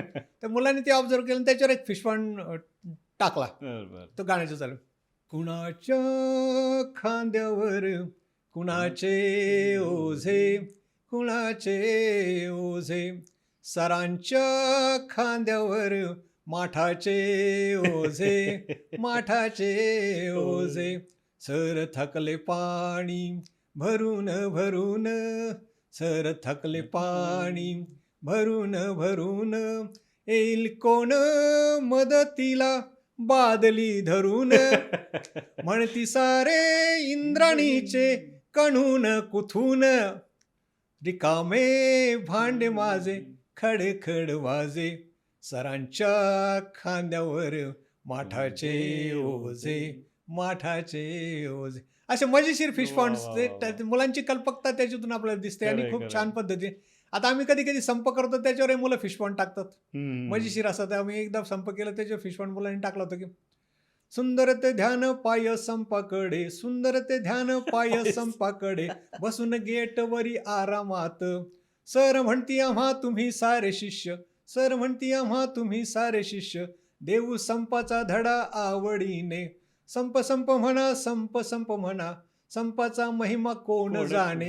तर अशा पद्धतीने त्याला एक आध्यात्मिक टच देऊन सुंदर असा तो फिशपॉइंट. आणि एक अतिशय सुंदर जो फिशपॉइंट होता आपल्याला, मिले सुरू मेरा तुम्हारा, हे गीत खूप पॉप्युलर झालं आणि प्रचंड गाजलं. त्याच्यावरती त्याच्या चालीवरती आम्ही जेव्हा संप करतो तेव्हा त्याच्यावरती त्यावेळेस एक असं मुलांनी एक सुंदर काव्य रचना करून ते टाकलं. मिले सूर मेरा तुम्हारा, तो सूर बने हमारा, हर की नदियाँ हर दिशा से बहके सागर में मिले. या चालवर मिले सूर मेरा तुम्हारा, तो सूर बने हमारा, सर की नदियाँ स्टाफ रूम से निकल कर जॉन के कैंटीन में मिले. चाय का प्याला लेकर चहके चहके हल्के हल्के, मिले सुर मेरा तुम्हारा, तो सूर बने हमारा. मिले सर को वेतन जियादा, मिले सर को वेतन जियादा, तो कॉलेज चले हमारा. एक्स्ट्रा पीरियड कब लेंगे निराला, एक्स्ट्रा पीरियड कब लेंगे निराला, फिर भी सिलेबस पूरा हमारा, फिर भी सिलेबस पूरा हमारा. मिले सुर मेरा तुम्हारा, तो सूर बने हमारा. तर ह्याच्यामध्ये कसं की आत्मपरीक्षण होतं, अगदी अगदी, त्याचं दोष निर्मूलन पण होतं आणि एक आनंदाची निर्मिती होते. म्हणून हा फिश पॉइंटचा जो कार्यक्रम असतो शेला पागोडीचा, तो खूप म्हणजे मुलांचा एक आवडता कार्यक्रम असतो. आणि एका मुलाला टाकलं होतं की फिश पॉइंट म्हणजे कसं काय पाटील बरं आहे का, आंघोळीला महिना झाला खरं आहे का. कसं काय पाटील बरं आहे का, आंघोळीला महिना झाला खरं आहे का, काल म्हणे तुम्ही आंघोळीला गेला, कमरचं टावेल इसरून आला, काय झालं पुढं सांगा तरी थोडं, वागणं हे तुमचं बरं आहे का, आंघोळीला महिना झाला खरं आहे का. तर क्या हे बात आहे. त्याच्यात एकाला फिशबॉन टाकलं, दात घासले कवा, तर म्हणले पांचत फुटलं तवा, आता आंघोळ करणार कवा, तर मला निळवंड फुटल तवा. म्हणजे ते काय करतील आणि कोणाचा कसा पंचनामा करतील. काय सांगू पण त्याच्यातून एक जिंदा दिली, एक खिलाडू, ते एक जीवनाकडे पाहण्याचा एक विशाल असा दृष्टिकोन त्याच्यातून निर्माण होतो की इतरांवर हसणं खूप सोपं असतं, अगदी. पण जो मनुष्य स्वतःवरती हसू शकतो तो खऱ्या अर्थानं ग्रेट. मग ती जी देणगी आहे स्वतःवर हसण्याची, ती या शेला पागोड्याच्या माध्यमातून मुलांना मिळते आणि त्यांची जिंदा दिली आहे. मग त्या आठवणी कित्येक वर्ष मग अशा कित्येक वर्ष. टिकून राहतात. पण तर ते हा एक- आयुष्यभराची शिदोरी पण त्यांना मला वाटतं तिथनं मिळू शकते. निश्चितच मिळते. कारण त्या आठवणी ते भेटले जरी एकमेकांना हो. तर ते सगळे गप्पा निघतात. आपण ते अमकीला फिश पॉइंट टाकलं होतं, अमक्याला फिश पॉइंट टाकलं होतं, ते सगळ्या आठवणी ज्या क्या आहेत बात आहे. त्या मजेशीर निघतात. आता विनोदाचा आणखी एक फायदा जो आहे, जीव नावाचा एक इस्रायली लेखक आहे, हा, हा, हा. त्याने विनोदाचं मानसशास्त्र म्हणून त्यांनी त्याची विनोदाचे दोन म्हणजे laughter is the best medicine for psychosomatic diseases असं त्याचं वाक्य आहे. की त्याचं म्हणणं की त्याचे दोन फायदे आहेत हास्य विनोद. एक हास्योपचार हा एक भाग आहे, आणि दुसरं की तुम्ही जे अध्यापन करतात ते समजायला सोपं जातं. जे प्राध्यापक विनोदी पद्धतीने शिकवतात ते त्यांच्या तासाला मुलं शक्यतो दांड्या मारत नाही, आणि त्यांनी शिकवलेलं ते लवकर समजतं. लक्षात. तर हास्योपचार हा जसा फायदा आहे, तसं त्याला हास्य विनोदातून जीवनाकडे पाहण्याचा एक सकारात्मक दृष्टिकोन पण असं निर्माण होतो. तर आपण ज्याला पॉझिटिव्ह थिंकिंग म्हणतो. आता पॉझिटिव्ह थिंकिंगचं फार म्हणजे विलियम जेम्स नावाचं एक विचारवंत आहे, त्याने असं म्हटलं की 21व्या शतकातला सगळ्यात मोठा शोध जर कोणता असेल तर तो आहे पॉझिटिव्ह थिंकिंग, सकारात्मक जीवनशैलीचं. आणि स्वामी नारायणदास परंपरेमध्ये ब्रह्मबिहारीदास म्हणून एक संत आहेत, त्यांनी सकारात्मक जीवनशैली म्हणजे काय त्याची व्याख्या फार सुंदर दिली. की सकारात्मक दृष्टिकोन म्हणजे काय, सकारात्मक दृष्टिकोन म्हणजे स्वतःचं आत्मपरीक्षण करणारा, मित्रांना सहभागी करून घेणारा, इतरांना प्रेम देणारा, भूतकाळाला क्षमा करणारा, वर्तमान काळात जगणारा, आणि काळाबद्दल आशेचा दृष्टिकोन म्हणजे सकारात्मक दृष्टिकोन. म्हणजे सगळं त्यांनी त्याच्यामध्ये घेतली. आत्मपरीक्षण म्हणजे फिश पॉइंट्स मधून आपण पाहिलं की आत्मपरीक्षण मुलं करू लागतात की आपलं काही चुकलं का काय, आणि म्हणून ते त्याच्या माध्यमातून हे आत्मपरीक्षण तर निश्चित होतंच, आणि त्या माध्यमातून मग तो पुढे त्याच्या जीवनाला एक वेगळ्या प्रकारची कलाटणी अशी बसू शकते. म्हणून त्यांनी म्हटलं की स्वतःबद्दल आत्मपरीक्षण, मित्रांबद्दल सहभागाचा, इतरांबद्दल स्नेहाचा, भूतकाळाबद्दल क्षमेचा, वर्तमान काळात जगण्याचा, आनंदाने जगण्याचा, आणि भविष्य काळाबद्दल आशेचा दृष्टिकोन म्हणजे तो सकारात्मक दृष्टिकोन. आता इंग्लिशमध्ये देखील त्याच्यावरती खूप छान सुभाषित आलेली आहे की it is not aptitude but it is attitude that determines the altitude of your life. म्हणजे तुमचा कल कसा आहे, तुमचा निर्णय घेण्याची क्षमता कशी, याच्यापेक्षा तुमच्या जीवनाकडे पाहण्याचा दृष्टिकोन कसा आहे याच्यावरती तुमच्या जीवनाची उंची हे अवलंबून असते. किंवा एकानं म्हटलं positive thinking can create miracles because life is 10% how you make it and it is 90% how you take it. म्हणजे तुम्ही जीवनाकडे कशा पद्धतीने पाहता याच्यावरती जीवनाची 90% यशस्वीता तुमची अवलंबून असते. आणि एक फार सुंदर कोटेशन आहे की ते त्याच्यामध्ये त्यांनी असं फार सुंदर वर्णन केलं की if you think positively, sound becomes music, movement becomes dance, smile becomes laughter, mind becomes meditation, and life becomes celebration. म्हणजे जीवनाकडे जर तुम्ही सकारात्मक दृष्टिकोनातून पाहत गेले तर ध्वनी संकेताचं रूपांतर सुश्राव्य संगीतात होतं, हालचालींचं रूपांतर लयबद्ध नृत्यामध्ये होतं, स्मित हास्याचं रूपांतर गडगडाटी हास्यामध्ये होतं, त्याच्यानंतर मनाचं रूपांतर ध्यानधारणेत होतं, आणि तुमच्या जीवनाचा महोत्सव तुम्ही साजरा करू शकता. इतकं सुंदर भाष्य त्यांनी पॉझिटिव्ह थिंकिंगवरती जे घेतलं. आता याची अनेक उदाहरणं आपण घेऊ शकतो की आता मी एक कॅसेटमध्ये ऐकली होती, त्याच्यामध्ये एक फार सुंदर किस्सा त्यांनी दिला की किंवा आपण गोष्टी पण ऐकतो, तर त्या गोष्टीमध्ये एक गोष्ट अशी की एक राजा आणि एक प्रधान असतो, आणि तो प्रधान जो असतो तो एकदम जिंदादिल, खिलाडू वृत्तीचा आणि जीवनाकडे सकारात्मकतेने पाहण्याचा. आणि मग ते शिकारीच्या निमित्ताने जातात एका जंगलामध्ये, असं डोंगराळा असा रस्ता असतो, आणि राजाचा घोडा जो असतो तो असं बिथरतो आणि राजा जोरदार असं त्या घोड्यावरून असं खाली फेकला जातो. हम्म. तर फेकला गेल्यानंतर एक धारदार कंगोऱ्यावरती तो पडतो आणि त्याची करंगळी तुटते. अरे बाप. आणि मग ते सगळं रक्तबंबाळ होतं, त्याचं रक्त व्हायला लागतं. प्रधानजी येतात, त्याला हे बांधतात, कापड बांधतात. आणि राजा वेदनेने विवळत असतो आणि हा राजाकडे बघतो नाही, नाही नाही महाराज, जे होतं ते चांगल्यासाठी होतं. राजाला भयंकर राग येतो, काय नालायक मनुष्य आहे, इथं माझा जीव चालला वेदनेने, रक्तबंबाळ मी झालेलं आहे, ह्याला काय सुचते. तर म्हणे नाही नाही महाराज, जे होतं ते चांगल्यासाठी होतं. याला धडा शिकवलाच पाहिजे म्हटलं. तो डोक्यातला राग जात नाही राजाच्या, म्हणतो थांब, याला परत आयुष्यात कधी म्हटलंच नाही पाहिजे की जे होतं ते चांगल्यासाठी होतं. मग पुढे जातात. मग ते एक भली मोठी जुनी पडकी विहीर असते, तिला काळभोर असं सगळं पाणी असतं. आणि मग राजाला ते डोक्यात सोडायचं चक्र सुरू झालेलं असतं. मग तो राजा म्हणतो याला धडा शिकवायचा आपण प्रधानाला, परत म्हटलंच नाही पाहिजे जे होतं ते चांगल्यासाठी होतं. मग म्हटलं काय करायचं, म्हणजे प्रधानजी जरा उतरा खाली, जरा बघा बघ किती छान जुनाट पडकी विहीर आहे, बघा बघ. मग तो बघतो आणि भरपूर पाणी असतं, त्याला खोल असते ते. आणि मग राजा प्रधानला म्हणलं, प्रधानजी जरा जरा वाकून जरा पुढे होऊन बघा की जरा, मी पाहिली, तुम्ही बघा ना जरा. तो बघायला जातो, राजाच्या डोक्यातला राग काही गेला नसतो, धाड दिशी त्याला जोरात एकदम धक्का मारतो, तो प्रधान पडतो धाड दिशी त्या काळ्यावर पाण्यातल्या विहिरीमध्ये. आणि मग तो त्याला खिजवण्यासाठी म्हणतोय, बरे प्रधानजी चला, जे होतं ते चांगल्यासाठी होतंय, बाय बाय, गुड बाय, असं आधुनिक भाषेमध्ये चला येतो मी म्हणून. प्रधानजी तरी पण खाली तो कुडकुडत असतो, वरती यायला काही संधीच नसते, सगळं कपारी सगळ्या, आणि ते कुठं काही साधन नसतं वरती येण्याचं. मग ते तसंच तिथं ते थंड पाण्यामध्ये कुडकुडत राहतो. तिथून तो म्हणतो, बरे महाराज काय नाही, हरकत नाही, जे होतं ते चांगलं. अरे म्हटलं, याचं जीव चालला पण अजून खोड काही गेलेली नाही, म्हटलं याची पण जिरवली पाहिजे, बरं झालं आता पडला म्हटलं पाणी. मग पुढे तो राजा तो एकटाच निघतो. निघाल्यानंतर काय होतं की एका नरभक्षक टोळीच्या तडाख्यात तो सापडतो राजा, आणि त्यांचा असतो देवीचा उत्सव. मग ते नरबळी शोधत असतात. तर तेवढ्यात हा राजा त्यांना ते त्याला सगळे बाजूने असं घेरतात, त्याला भाले बिले लावून, तलवारी बिलेवर लावून, त्याला आपण किडनॅप म्हणतो आल्याशिवाय, तर त्याला जेरबंद करून घेऊन जातात ते टोळीच्या नायकाकडं. आणि टोळीच्या नायकाला सांगतात, महाराज देवीला बळी सापडलेला आहे. अरे वा वा, छान सुंदर, त्याला जरा सजवा म्हटली चांगल्या रानटी फुलांनी. मग ते त्याला सजवायला लागतात, ती रानटी फुलं त्याला गळ्यात घाल, कुठं माळा कर, कुठं दंडात बांध, असं ते करत करत त्याला सजवत असतात. त्या सजवत असताना त्यांच्या लक्षात येतं की याच्या पोटाला काहीतरी पट्टी बांधलेली. ते सोडून बघतात, त्याची करंगळी तुटलेली. अरे अरे, एकच हलकल्लोळ.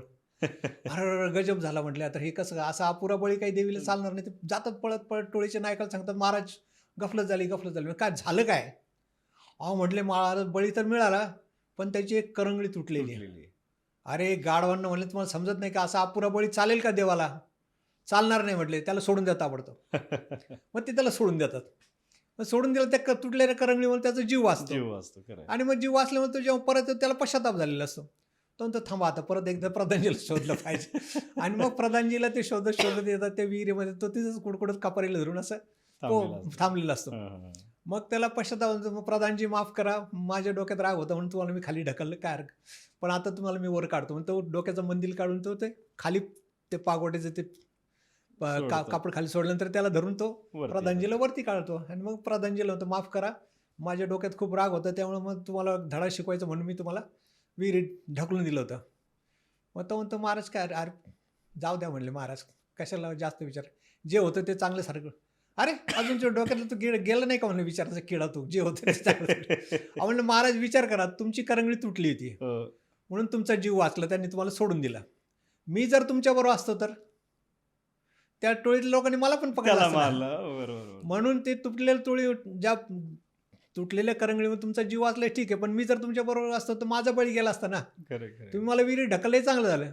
म्हणून आयुष्याकडे बघताना नेहमी जे होईल ते चांगलं होईल असा दृष्टिकोन जर आपण ठेवला तर मग कशाचाच आपल्याला पश्चाताप करायची वेळ येत नाही. खूप छान असे याचे सकारात्मक जीवनशैलीचे किस्से. एक मध्ये मी एक कॅसेट ऐकली होती तेजगान फाउंडेशनची. तर त्यांनी फार सुंदर एक उदाहरण दिलं की दोन मुलं असतात, इंटरव्ह्यूला चाललेले असतात, आणि मुलाखतीसाठी जाताना आपण नीटनेटकं सगळं स्वच्छ कपडे वगैरे घालून असं चाललेलं असतं. रस्त्याने चाललेले असतात तर वरून काही पक्षी उडत असतात. त्या पक्षी उडत असतात, एका पक्षाची विष्ठा एका मुलाच्या शर्टवर पडते. आता ती पडल्यानंतर काय होतं की तो थोडा डिस्टर्ब होतो, परंतु त्याचा जो मित्र असतो तो जास्तच हुशार असतो. तो जास्त डिस्टर्ब होतो. तो म्हणतो की अरे अरे अरे हे खूपच खराब दिसतंय. मग तो म्हणतो अरे जाऊ दे रे आपण ते धुवून काढू का. नाही नाही रे, खूपच खराब दिसतं, आता इंटरव्ह्यू जायचं काय असलं एक घाणेरडी गोष्ट घेऊन तू जाणार का. तो म्हणतो अरे बाबा जाऊ दे ना, काय विशेष नाही, आपण धुवून काढू ना. तो म्हणतो नाही रे खूपच खराब दिसतं. मग ह्याचं पेशन्स संपतं. तो म्हणतो अरे बाबा देवाचे आभार मान. तो म्हणे कशाबद्दल. गाई म्हशींना उडता येत नाही त्याच्यावर. नाही तर अख्खाच त्याला मग तो म्हणतो अरे गाई म्हशींचा काय समज. अरे म्हणली कल्पना करणं नुसती. जर गाई म्हशींना उडता आलं असतं आणि एखाद्या म्हशीने जर आपल्या अंगावर पोट टाकला असता शेणाचा, तर आपल्याला परत जाण्याशिवाय पर्यायच नव्हता. म्हणून ही जी दृष्टी आहे, हा जो एक दृष्टिकोन आहे, त्याला आपण म्हणतो सकारात्मक दृष्टिकोन. दृष्टिकोन. आणि सकारात्मक दृष्टिकोनात जगणारी खूप माणसं जगामध्ये आहेत. एक वडारी समाजाच्या मुलाचं मला उदाहरण तुम्हाला द्यायला आवडेल की बालाजी मंजुळे म्हणून एक तो मुलगा असतो. आई वडारी काम, ते रस्त्याचे खडी फोडायचं काम चाललेलं असतं आणि हा आईबरोबर गेलेला असतो तिथं. तिथून एक कलेक्टरची गाडी जाते, जिल्हाधिकारीची. त्याचा लवाजमा आणि त्याचा थाट पाहिल्यानंतर त्या बाईच्या मनामध्ये विचारतो रे कोण एवढा मोठा मनुष्य बाबा, एवढं त्याचं सगळं भव्यपणे मोठ्या प्रमाणात आगत स्वागत केलं जातं, काय तर एकाला विचारते ती हे कोण आहे साहेब. ते म्हटले मावशी ते आपल्या जिल्ह्याचे प्रमुख जिल्हाधिकारी आहेत, कलेक्टर आहेत. अरे बाप, इतका रुबाब असतो का त्यांचा. मग तिच्या मनामध्ये एक कल्पना येते आपण याला मुलाला पण कलेक्टर बनवूया. मग ती सांगते बालाजी बघ बघ त्या साहेबाचं बघ किती छान सगळं आगत स्वागत चाललंय, तुला पण कलेक्टर व्हायचं आहे. मग तो म्हणतो ठीक आहे काय हरकत नाही, मी प्रयत्न करेन त्या पद्धतीने. आता ते खडे फोडता फोडता कधी कधी डोळ्यात कच उडते त्याच्या, ते डावं डोळा त्याचं नाही कमी होतं. घरी इतकी 18-20 दारिद्र्य की त्याला ते उपचार करायला पैसे नसतात. तो डोळा त्याचा पूर्णपणे बाद होतो. अरे बापरे. पण तो जिगरबाजपणे तो UPSCची परीक्षा देत राहतो आणि त्याच्यामध्ये तो पॉलिटिकल सायन्स या विषयात फर्स्ट येतो संपूर्ण भारतामध्ये. खूप चांगलं मेरिट त्याचं असताना मग त्याला मुलाखतीसाठी बोलवतात. तर मुलाखतीसाठी बोलवल्यानंतर मग काळा गॉगल घालून तो गेला असो. कमिटी जी असते त्यांच्या पुढे त्यांचा बायोडाटा वगैरे सगळं असतं. तर कमिटीतला एक माणूस त्याला प्रश्न विचारतो, mister Manjule, we have heard that you have lost your eyesight. Don't you think that this will have some adverse effect working in the capacity of a collector. तर बालाजी मंजुळेंनी त्यांना फार मार्मिक सुंदर उत्तर दिलेलं. ते असं म्हणाले की sir, whatever you have heard is absolutely right, no doubt, but I have lost my left eye. I have lost my left eye, but I have got my right vision intact. And I will use this right vision for the sake of my nation. साहेब तुम्ही जे ऐकलं ते खरं आहे की माझा डावा डोळा कमी झालेला आहे. पण राईट विजनचे दोन अर्थ होतात. एक राईट विजन म्हणजे उजवा डोळा आणि राईट विजन योग्य दृष्टिकोन. तर हा जो दृष्टिकोन आहे राईट विजन, माझा डोळा उजवा डोळा चांगला आहे आणि माझ्याकडे योग्य दृष्टिकोन, तर हा योग्य दृष्टिकोन मी माझ्या देशासाठी वापरेन. ते त्या परीक्षेमध्ये सिलेक्ट झाले, मुलाखतीमध्ये सिलेक्ट झाले, नंतर मध्ये आंध्रमध्ये आता ते कलेक्टर म्हणून काम करतात. तर सांगायचा उद्देश असा की जी तुमच्याकडे ही एक पॉझिटिव्ह थिंकिंग असेल तर तुम्हाला फ्रस्ट्रेशन वैफल्य कधीच येत नाही. नजरे बदली तू नजारे बदली, कश्ती नेली करवट तो किनारे बदले असं म्हणतात की तुमचा पाहण्याचा दृष्टिकोन बदलला की दृष्टी बदलली की दृष्टिकोनही बदलतं. आणि मग त्या माध्यमातून आपण कधी कधी बघतो. पण याच्यामध्ये काय होतं की मनुष्य जीवनच असं, म्हणजे जसं मी म्हटलं तर कि मिट नहीं सकता कभी लिखा हुआ तकदीर का, बस नहीं चलता कभी इंसान के तदबीर का, मुसीबत टल नहीं सकती आंसू बहाने से, जो होनी है होकर रहेगी हर बहाने से. जे होणार आहे ते होणारच आहेत. आणि म्हणून आपल्याला सुखापेक्षा सुख पाहता जवा पडेल दुःख पर्वता एवढे असं म्हणतं.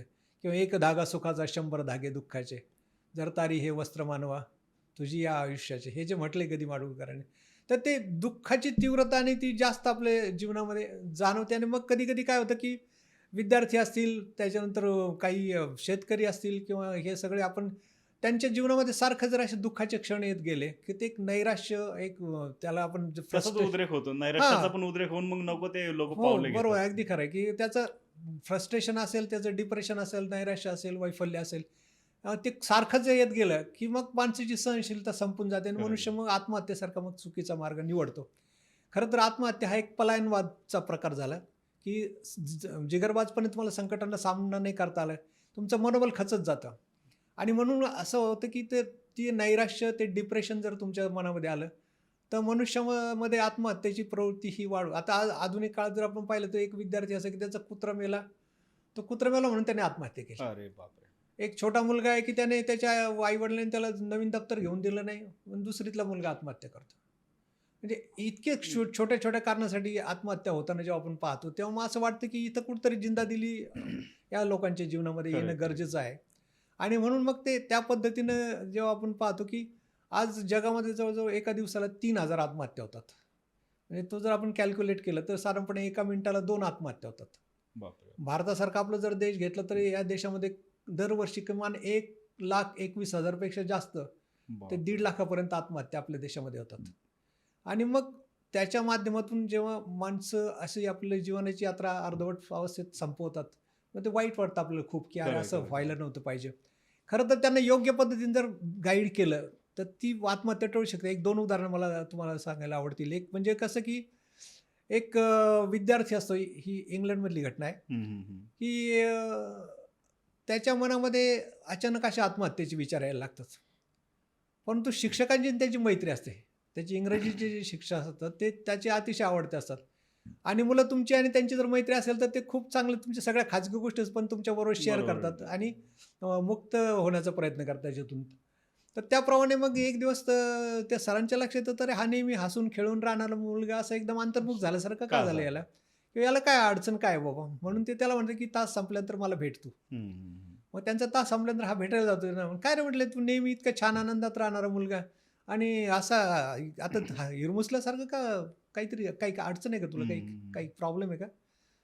तो म्हणतो, "सर खरं सांगू का? मला ना हल्ली माझ्या मनामध्ये आत्महत्या करायचे विचार खूप जोरात येत आहेत." हं, हं, हं. मग ते शिक्षक असतात ते खूप हुशार असतात. ते म्हणतात, की "ठीक आहे, काही हरकत नाही. पण एक गोष्ट लक्षात घे, तू निबंध खूप छान लिहितोस. हं, हं. तर तू आत्महत्या करायची तर कर. मी काही तुला म्हणणार नाही करू नकोस म्हणून. पण तू बरं. एकदा त्याच्यावर एक निबंध लिह." ओके. आणि निबंधाचा विषय मी तुला सांगतो. Why I want to commit suicide. मला आत्महत्या का का करावीशी वाटते करायची या वाटते? विषयावर तू निबंध लिहून आणायचा. एक 2-3 दिवसात तुला जसं जमेल तसं लिह. तर मुलगा त्याला साहित्यिक एक ज्याला लिंग्विस्टिक इंटेलिजन्स म्हणतो. तशा हं. प्रकारची त्याची बुद्धिमत्ता, भाषिक बुद्धिमत्ता चांगली असते त्याची. ओके. एखाद्या साहित्यिकाने लिहावं तसं तो छानपैकी सुंदर लिहितो. Why I want to commit suicide. मला आत्महत्या का करावीशी वाटते. आणि मग दुसऱ्या दिवशी तो घेऊन जातो ते सरांना दाखवायला. हं. सर ते छानपैकी तो निबंध वाचतात. त्यांना इतका आवडतो तो, की ते संपूर्ण वर्गात ते निबंध वाचून दाखवतात. हं, हं. मुलांनाही आवडतो. मग ते वर्गावर्गामधून त्याचं वाचन केलं जातं आणि वाचन झाल्यानंतर एकदा मग शोकेसमध्ये तो निबंध जो आहे तो लावला जातो. त्या माध्यमातून त्याचं इतकं कौतुक होतं, की ते आत्महत्येचे विचार त्याच्या मनातून कुठल्या कुठे पळून जातात आणि मग तो जागतिक कीर्तीचा लेखक झालेला आहे. बापरे! हर्बर्ट जॉर्ज वेल्स त्याचं नाव हो, आहे हो. आणि तो 80 वर्ष जगला आणि जवळजवळ 84 ग्रंथ त्याने स्वतःचे असे बापरे! प्रकाशित केलेले आहेत. Big thing. म्हणजे ही जी थिंकिंग आहे ती त्या मुलांमध्ये सरांनी त्याला म्हटलं नाही की तू आत्महत्या करू नकोस, पण त्याच्यात काय कोणतं कौशल्य चांगलं आहे ते त्यांनी त्याला वॉव! प्रोत्साहन देण्याचा प्रयत्न, प्रोत्साहन दिलं. इन्स्पिरेशन त्याला ते मिळाली. Very nice. आपण आता जे के रोलिंगचं उदाहरण जरी घेतलं तर जे के रोलिंग जेव्हा एका पोर्तुगीज पत्रकाराच्या प्रेमात पडते आणि मग ती नंतर त्यांचं थोडासा बेबनाव होतं आणि घटस्फोट होतो आणि मग तिच्या एक कन्यारत्न छोटंसं असतं तिच्या पदरी हं. आणि एक छोटीशी नोकरी तिने स्वीकारलेली असते.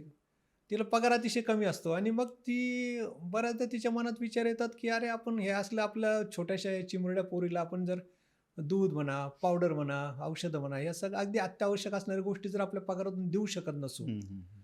तर अशात जगण्याला काय अर्थ नाही. याच्यापेक्षा मेलेलं बरं ना. मग ते मृत्यूचे आणि आत्महत्येचे विचार तिच्या डोक्यात यायला लागल्यानंतर मग ती म्हणते, की आपण असं करूया आता मानसोपचार तज्ञाची मदत घेऊ. मग ते मानसोपचार तज्ञाकडे जातात. ते पण त्यांना सगळ्या गाईड. प्रकारच्या टेस्ट्स ॲप्लाय करतात आणि मग ते तपासल्यानंतर त्यांना सांगतात, की मॅडम तुमच्या मनामध्ये आत्महत्येचे विचार जरी येत असले, तर काही हरकत नाही. पण एक मला तुम्हाला सांगायचं आहे, की तुमच्यामध्ये एक कल्पनाशक्ती जबरदस्त आहे. इमॅजिनेशन पॉवर जी तुमची आणि ती जर तुम्ही एनकॅश केली लेखनाच्या माध्यमातून, तर तुम्ही जागतिक कीर्तीच्या लेखिका होऊ शकता. आता तुम्ही ठरवा, आत्महत्या करायची का तुम्हाला जागतिक. जागतिक कीर्तीच्या लेखिका व्हायच्या. ते इन्स्पिरेशन, तो जो क्षण आहे, ती ठिणगी, तिथं ती बुद्धी तिच्या एकदा चमकली, चमकली. की मग ती एकदा रेल्वेनं प्रवास करत असते आणि मग गाडी 4 तास लेट असते. म्हणून बसल्या-बसल्या काय करायचं, तर मग ते हॅरी पॉटरचं कच्चा ड्राफ्ट तिने तिथं लिहिलेला ओह! आहे. Yes, yes, yes, yes. तो लिहून झाला आणि लिहून झाल्यानंतर मग तो आता काय करायचं? घरी गेल्यानंतर ते सगळं संपूर्ण ते लिहून काढलं तिने हम्म. आश्चर्य वाटेल तुम्हाला की जवळजवळ 12 प्रकाशकांनी ते नाकारलेलं आहे. बापरे. हो. आणि बरं. 13व्या प्रकाशकाने ते स्वीकारून मग ते प्रसिद्ध केले. आज आपण पाहतो की रात्र रांगेत उभे राहून माणसं त्यांची पुस्तकं विकत घेत आहेत. हो. हॅरी पॉटरवर चित्रपट निघालेले आहेत. तर त्यांची संपत्ती आज जवळजवळ 200 कोटी पाऊंडांची संपत्ती बापरे बापरे. त्या एका लेखन कौशल्याच्या किंवा ज्याला लिंग्विस्टिक इंटेलिजन्स म्हणतो त्यांच्या माध्यमातून ते कमावले. आत्महत्या तर विचार कुठल्या निघून गेला आणि जिंदा दिल्याने ते छानपैकी जगतायत. तर सांगायचा उद्देश असा की तुम्हाला योग्य पद्धतीने मार्गदर्शन त्या काळात जर मिळत गेलं तर आत्महत्येपासून आपण परावृत्त होऊ शकतात. आणि हे काम फार मोठ्या प्रमाणामध्ये आपण जे पॉझिटिव्ह थिंकिंगवर जी माणसं बोलतात त्यांची जर काही व्याख्यान आपण अशी आयोजित केली तर ती खूप छान पद्धतीनं त्यांच्या जीवनाला एक वेगळी कलाडणी. मुख्य म्हणजे विचारच आहे ना तो. तुम्हाला एक विचार देणं, तुमची थिनगी पेटवून देण्याचं जे कार्य आणि योग्य व्यक्ती जर करत असेल तर खरंच ते जीवनाला म्हणजे त्या विचारांच्या माध्यमातून जीवनाकडे आपण एक वेगळ्या पद्धतीनं जर पाहत गेलो तर हे खूप छान पद्धतीनं आपण त्या माणसांच्या जीवनामध्ये एक वेगळी क्रांती आणू शकतो या माध्यमातून. तर सांगायचा उद्देश असा की हे जी सकारात्मक जीवनशैली आहे ती तुमच्या जीवनामध्ये जर तुम्ही असेल तर तुम्ही तुमच्या जीवनाचा आनंदोत्सव साजरा केल्याशिवाय राहू शकत नाही. आणि आणखी काही उदाहरणं, याची खूप बरीचशी उदाहरणं, अगदी जिगरबाजपणे जिंदा दिल्याने जगणारी कितीतरी उदाहरणं आपल्याला देता येतील. की विल्मा रुडॉल्फ असेल किंवा शेलीमान असेल, की ही जी माणसं आहेत तर ती त्यांच्या विल्मा रुडॉल्फ जी आहे तिला लोहितांग ज्वर आणि पोलिओ झालेला होता. अच्छा. आणि डॉक्टरांची तपासणी केल्यानंतर मग त्यांना सांगितलं की तुम्ही आता हे शूज आम्ही तुम्हाला घालायला देतो ते तुम्ही काढायचे नाही. जर काढले तर तुम्हाला कायमचं अपंगत्व येऊ शकतं. ती जेव्हा महाविद्यालयीन जीवनात गेली तिला टेम्पल नावाचे एक खूप चांगले फिजिकल डायरेक्टर, शारीरिक शिक्षण देणारे शिक्षक लाभले. ती सरांना म्हटली की सर मला धावपटू व्हायचं आहे. म्हटलं मग अडचण काय नाही. मला डॉक्टरने सांगितले हे तू जर हे शूज काढून टाकले तर तू कायमची लोळी पांगळी होशील. ते म्हटले बेटा तुला वाटतं ना होय काढून टाक म्हणजे तुला काय करायचं मी तुला शिकवतो. आणि मग त्यांनी तिला ते सगळं प्रशिक्षण दिलं. विशेष म्हणजे तिला 1960मध्ये जगातली सगळ्यात वेगवान धावपटू असणारी जी ज्युटा हेन आहे तिला तिने हरवलेलं आहे. आणि 100, 200 आणि 400 मीटर्समध्ये 3 सुवर्णपदकं तिने नेलेली. म्हणजे अशी कितीतरी उदाहरणं आहेत की ज्यांनी खूप जिगरबाजपणे, आता भारतातलंच उदाहरण द्यायचं झालं तर तुम्हाला डॉक्टर अनिता अवचट यांचं उदाहरण देते. अनिता अनिल अवचटांच्या मिसेस, त्यांना कॅन्सर डिटेक्ट झाला, कर्करोग. अच्छा. आणि हे जेव्हा त्यांच्या मिस्टरांना कळलं ते एकदम असं अस्वस्थ होऊन शॉकमध्ये गेले एकदम. मुली रडायला लागल्या. ही बाई एवढी जिंदा दिली. ते म्हटले काय कशाला भोकाड पसरते का. अगं आई तुला पण ते कॅन्सर झालाय ना. अरे मग तू जाशील ना. म्हटले मी कॅन्सर झाला काय मेले का मी. तुम्ही विचार करा. नवऱ्याला म्हटलं का तुम्ही काय एवढा चेहरा टाकला काय मेले का मी. तुम्ही कल्पना करा की मला एखाद्या ट्रकनं धडक दिली असेल, जागच्या जागी मी गेले असेल तर काय केलं असतं तुम्ही. कॅन्सर तर झालेलं आहे ना, याच्यावर औषधोपचार आहेत, मी आणखी काही वर्ष जगू शकते, तुमचा मला सहवास लागू शकतो, माझा तुम्हाला लागू शकतो. ते नैराश्य काढून टाका पहिल्यांदा, जरा हसून दाखवा म्हटलं. आणि मग त्यानंतर त्यांना जेव्हा निमोनिया झाला किंवा घशाला थोडंसं हे व्हायला लागलं मग डॉक्टर म्हटले की ऑपरेशन करावं लागेल. पण म्हटलं एक धोका याच्यामध्ये की जर स्वरयंत्राला धक्का लागला तर तुमची वाचा जाण्याची शक्यता आहे. ते म्हटले बघा आवश्यक असेल करून टाका ऑपरेशन, काहीच प्रॉब्लेम नाही माझ्या बाजूने. अरे म्हटलं मग तिचा एक मित्र, म्हटलं त्यांचा एक मित्र होतं, म्हणाले की अगं पण ते म्हटलं तुझी वाचा गेली तर मग तू काय करशील. ते म्हणले ते काय नाही, किशोर कुमार जसं शिट्टी वाजून गाणं म्हणतो तसं मी शिट्टी वाजून गाणं म्हणतो. म्हणजे कर्करोगासारख्या भयानक आजारामध्ये जर ही माणसं इतकी पॉझिटिव्हली ते आजाराकडे बघत असतील, त्यानंतर ते खूप छान काही वर्ष जगले. आणि एक आगळं वेगळं उदाहरण त्यांनी जगाला दिलं. मार्क इंग्लिश नावाचा एक गिर्यारोहक आहे. हा गिर्यारोहक जेव्हा स्वप्न त्याने एवढ्याशी बाळगलं होतं की मला एक दिवस एव्हरेस्ट शिखर सर करायचं, तर म्हटलं तो ऑस्ट्रेलियातला, मग न्यूझीलंडमध्ये त्याने गिर्यारोहणाचा सराव सुरू केला. त्याचं दुर्दैव असं की एक दिवस एक हिमकडा कोसळला आणि ते हिमकड्याखाली तो गाडला गेला. किती दिवस तर तब्बल 13 दिवस. मग तिथं काही मेंढपाळ गुराखी मुलं होते, ते बर्फ जेव्हा वितळलं तेव्हा आतून काहीतरी कणण्याचा आवाज त्यांना आला त्या लोकांना. ते म्हणले इथं काहीतरी दिसते, माणसाचा कणण्याचा आवाज होता. ते ढिगारा सगळा काढला त्याला, त्याच्यात बाहेर काढलं त्याला आणि मार्क इंग्लिशला ते हॉस्पिटलमध्ये घेऊन गेले. डॉक्टर म्हटले की तुम्हाला माफ करा म्हटलं, तुम्हाला जगायचं असेल तर तुमचे पाय कापून टाकावे लागतील बापरे बापरे. आणि दुसरा पर्याय नाही म्हटलं, तरच तुम्ही जगू शकता. म्हटलं ठीक आहे डॉक्टर साहेब, गरज असेल तर ते करून टाका. त्याप्रमाणे मग त्यांची शस्त्रक्रिया केली जाते, त्याचे दोन्ही पाय कापले जातात आणि तरी देखील त्याची जीवनातली त्याची जी जिद्द असते, तो म्हणतो नाही मला एक दिवस मी एव्हरेस्ट शिखर सर करणारच, एवढं करून सुद्धा. बापरे. आणि मग तो काय करतो की तो कृत्रिम पाय बसवतो, हां. सराव करतो आणि एक दिवस एव्हरेस्ट शिखर सर करत असताना ते कृत्रिम पाय जोडून तो एव्हरेस्टच्या टप्प्यात आलेला असतो. अचानक त्याचा तो कृत्रिम जो पाय असतो, यांत्रिक पाय, तो तुटतो. बापरे बापरे. मग तो म्हणतो अरे काय करायचं होतं, मग हसतो एकदा तिकडं त्या तुटलेल्या पायाकडे बघून. त्याची बॅग असते त्याच्यातून दुसरा एक कृत्रिम पाय काढतो, तो त्याला ते नट बोल्ट लावतो, जोडतो आणि देवाचे आभार मानतो. म्हटलं खरा पाय तुटला असता तर इथूनच परत जावं लागलं असतं. काय काय पण म्हणाले म्हटले माझा पाय तुटल्यामुळे मला आता दुसरा पाय रिप्लेस करू शकतो, मी Replace लावू करू शकतो. शकते. तर मग देवाचे आभारच मानले पाहिजे. असं करून त्याने शिखर ते सर केलेलं आहे. बापरे बापरे. म्हणजे मे 2006 मध्ये त्याने ती शिखर सर केलं. कमाल. त्याच्यानंतर तसं भारतातली एक अरुणिमा सिन्हा नावाची बाई आहे, हां हां हां. जो रेल्वेने प्रवास करत Yes, असतात. yes. हां, गुंडांशी तिचा मुकाबला होतो आणि ते गुंड तिला चालत्या गाडीतून फेकून फेकून देतात. देतात. तिचे पण दोन्ही पाय निकामी होतं, पण तिने ते स्वप्न पाहिलं असतं की मला एक दिवस एव्हरेस्ट शिखर सर. अरुणिमा सिन्हाने सुद्धा ते शिखर सर केलेलं. म्हणजे तुम्ही जर जिंदा दिली ना, जिगरबाजपणे जर जगत गेलं तर कुठल्याही संकटावर तुम्ही मात करू शकता. ही मात करण्याची क्षमता तुमच्या जीवनाकडे तुम्ही आनंददायी दृष्टिकोनातून आणि सकारात्मक दृष्टिकोनातून पाहिले तरच ते निर्माण होऊ शकते. एक शेवटचं उदाहरण मला तुम्हाला द्यायला आवडेल की एक मिलिटरी ऑफिसर असतात आणि त्यांच्या युद्धामध्ये पायाला गोळी लागलेली असते, तर ती थोडंसं उशीर होतो, औषधोपचार मिळायला थोडंसं त्या हॉस्पिटलमध्ये त्यांना न्यायला जरा उशीर होतो.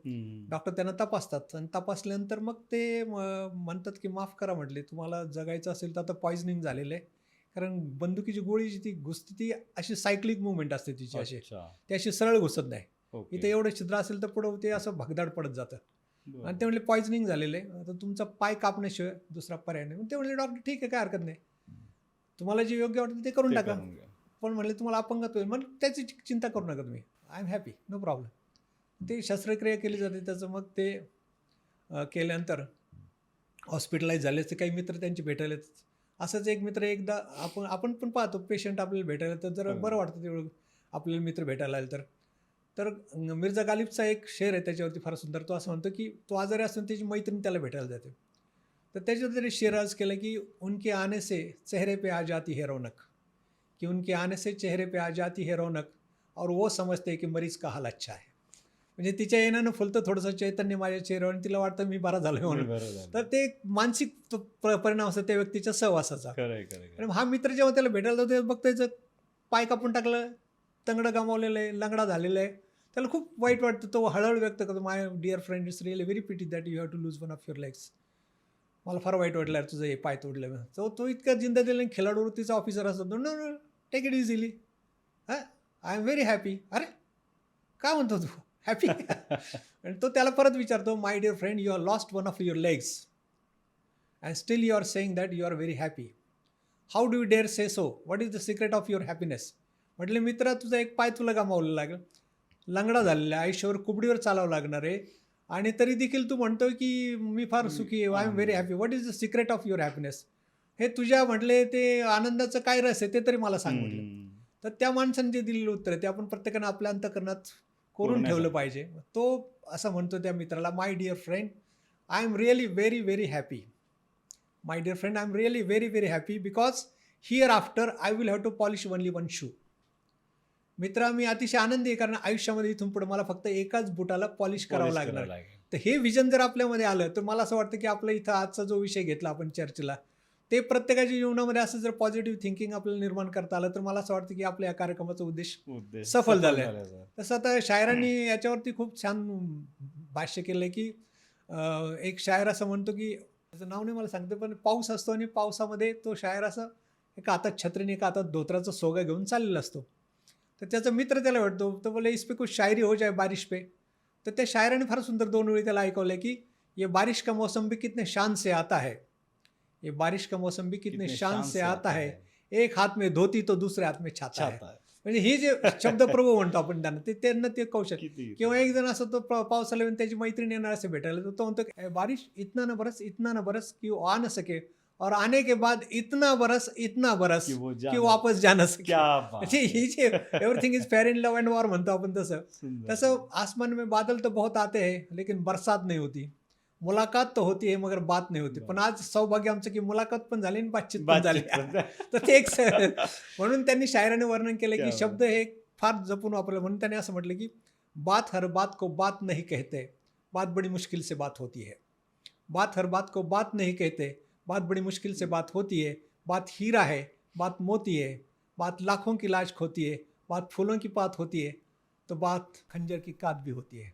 म्हणून बातचीत करताना आपल्याकडून कोणाला शाब्दिक इजा होऊ नये इजा याची होऊ एक नये. खबरदारी आपण जर घेतली अगदी, अगदी. तर आपल्याला इतरांच्या जीवनामध्ये आणि आपल्याही जीवनामध्ये आनंदाची कारंजे निश्चितपणे फुलवता येतील. फुलवता. म्हणून मग शेवट करताना मी असं म्हणेन की जश्न बहारा महफिल यारा आबाद रहे आज का ये खूबसूरत जश्न सबको हमेशा याद रहे, सबको हमेशा याद रहे.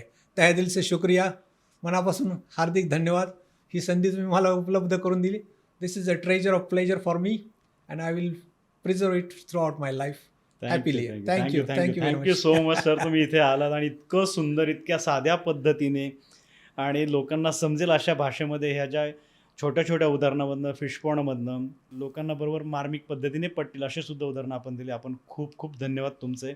आणि निश्चितच आधी एखाद्याचं तरी लाईफ आपण यातनं बदलू शकलो तरी खूप मोठी अचिव्हमेंट निश्चित. असेल आपल्यासाठी. आपण इथे आलात आणि आपल्या कार्यक्रमाची शोभा वाढेल त्याबद्दल खूप खूप धन्यवाद. Thank you so much. धन्यवाद म्हणण्यापेक्षा मी आपल्या ऋणात राहणं पसंत करेन. कारण ते धन्यवादामध्ये थोडीशी परकेपणाची तरी भावना आहे. ती न येता आपण तुम्ही ही मला सुवर्ण संधी उपलब्ध करून दिली त्याबद्दल मी खरोखर ही माझी मर्मबंधातली जी अनमोल आणि अविस्मरणीय अशी ठेव आहे ती मी प्राणपणानं जतन करेन. निश्चितपणे मला त्याच्यातून खूप आनंद मिळालेला आहे. धन्यवाद.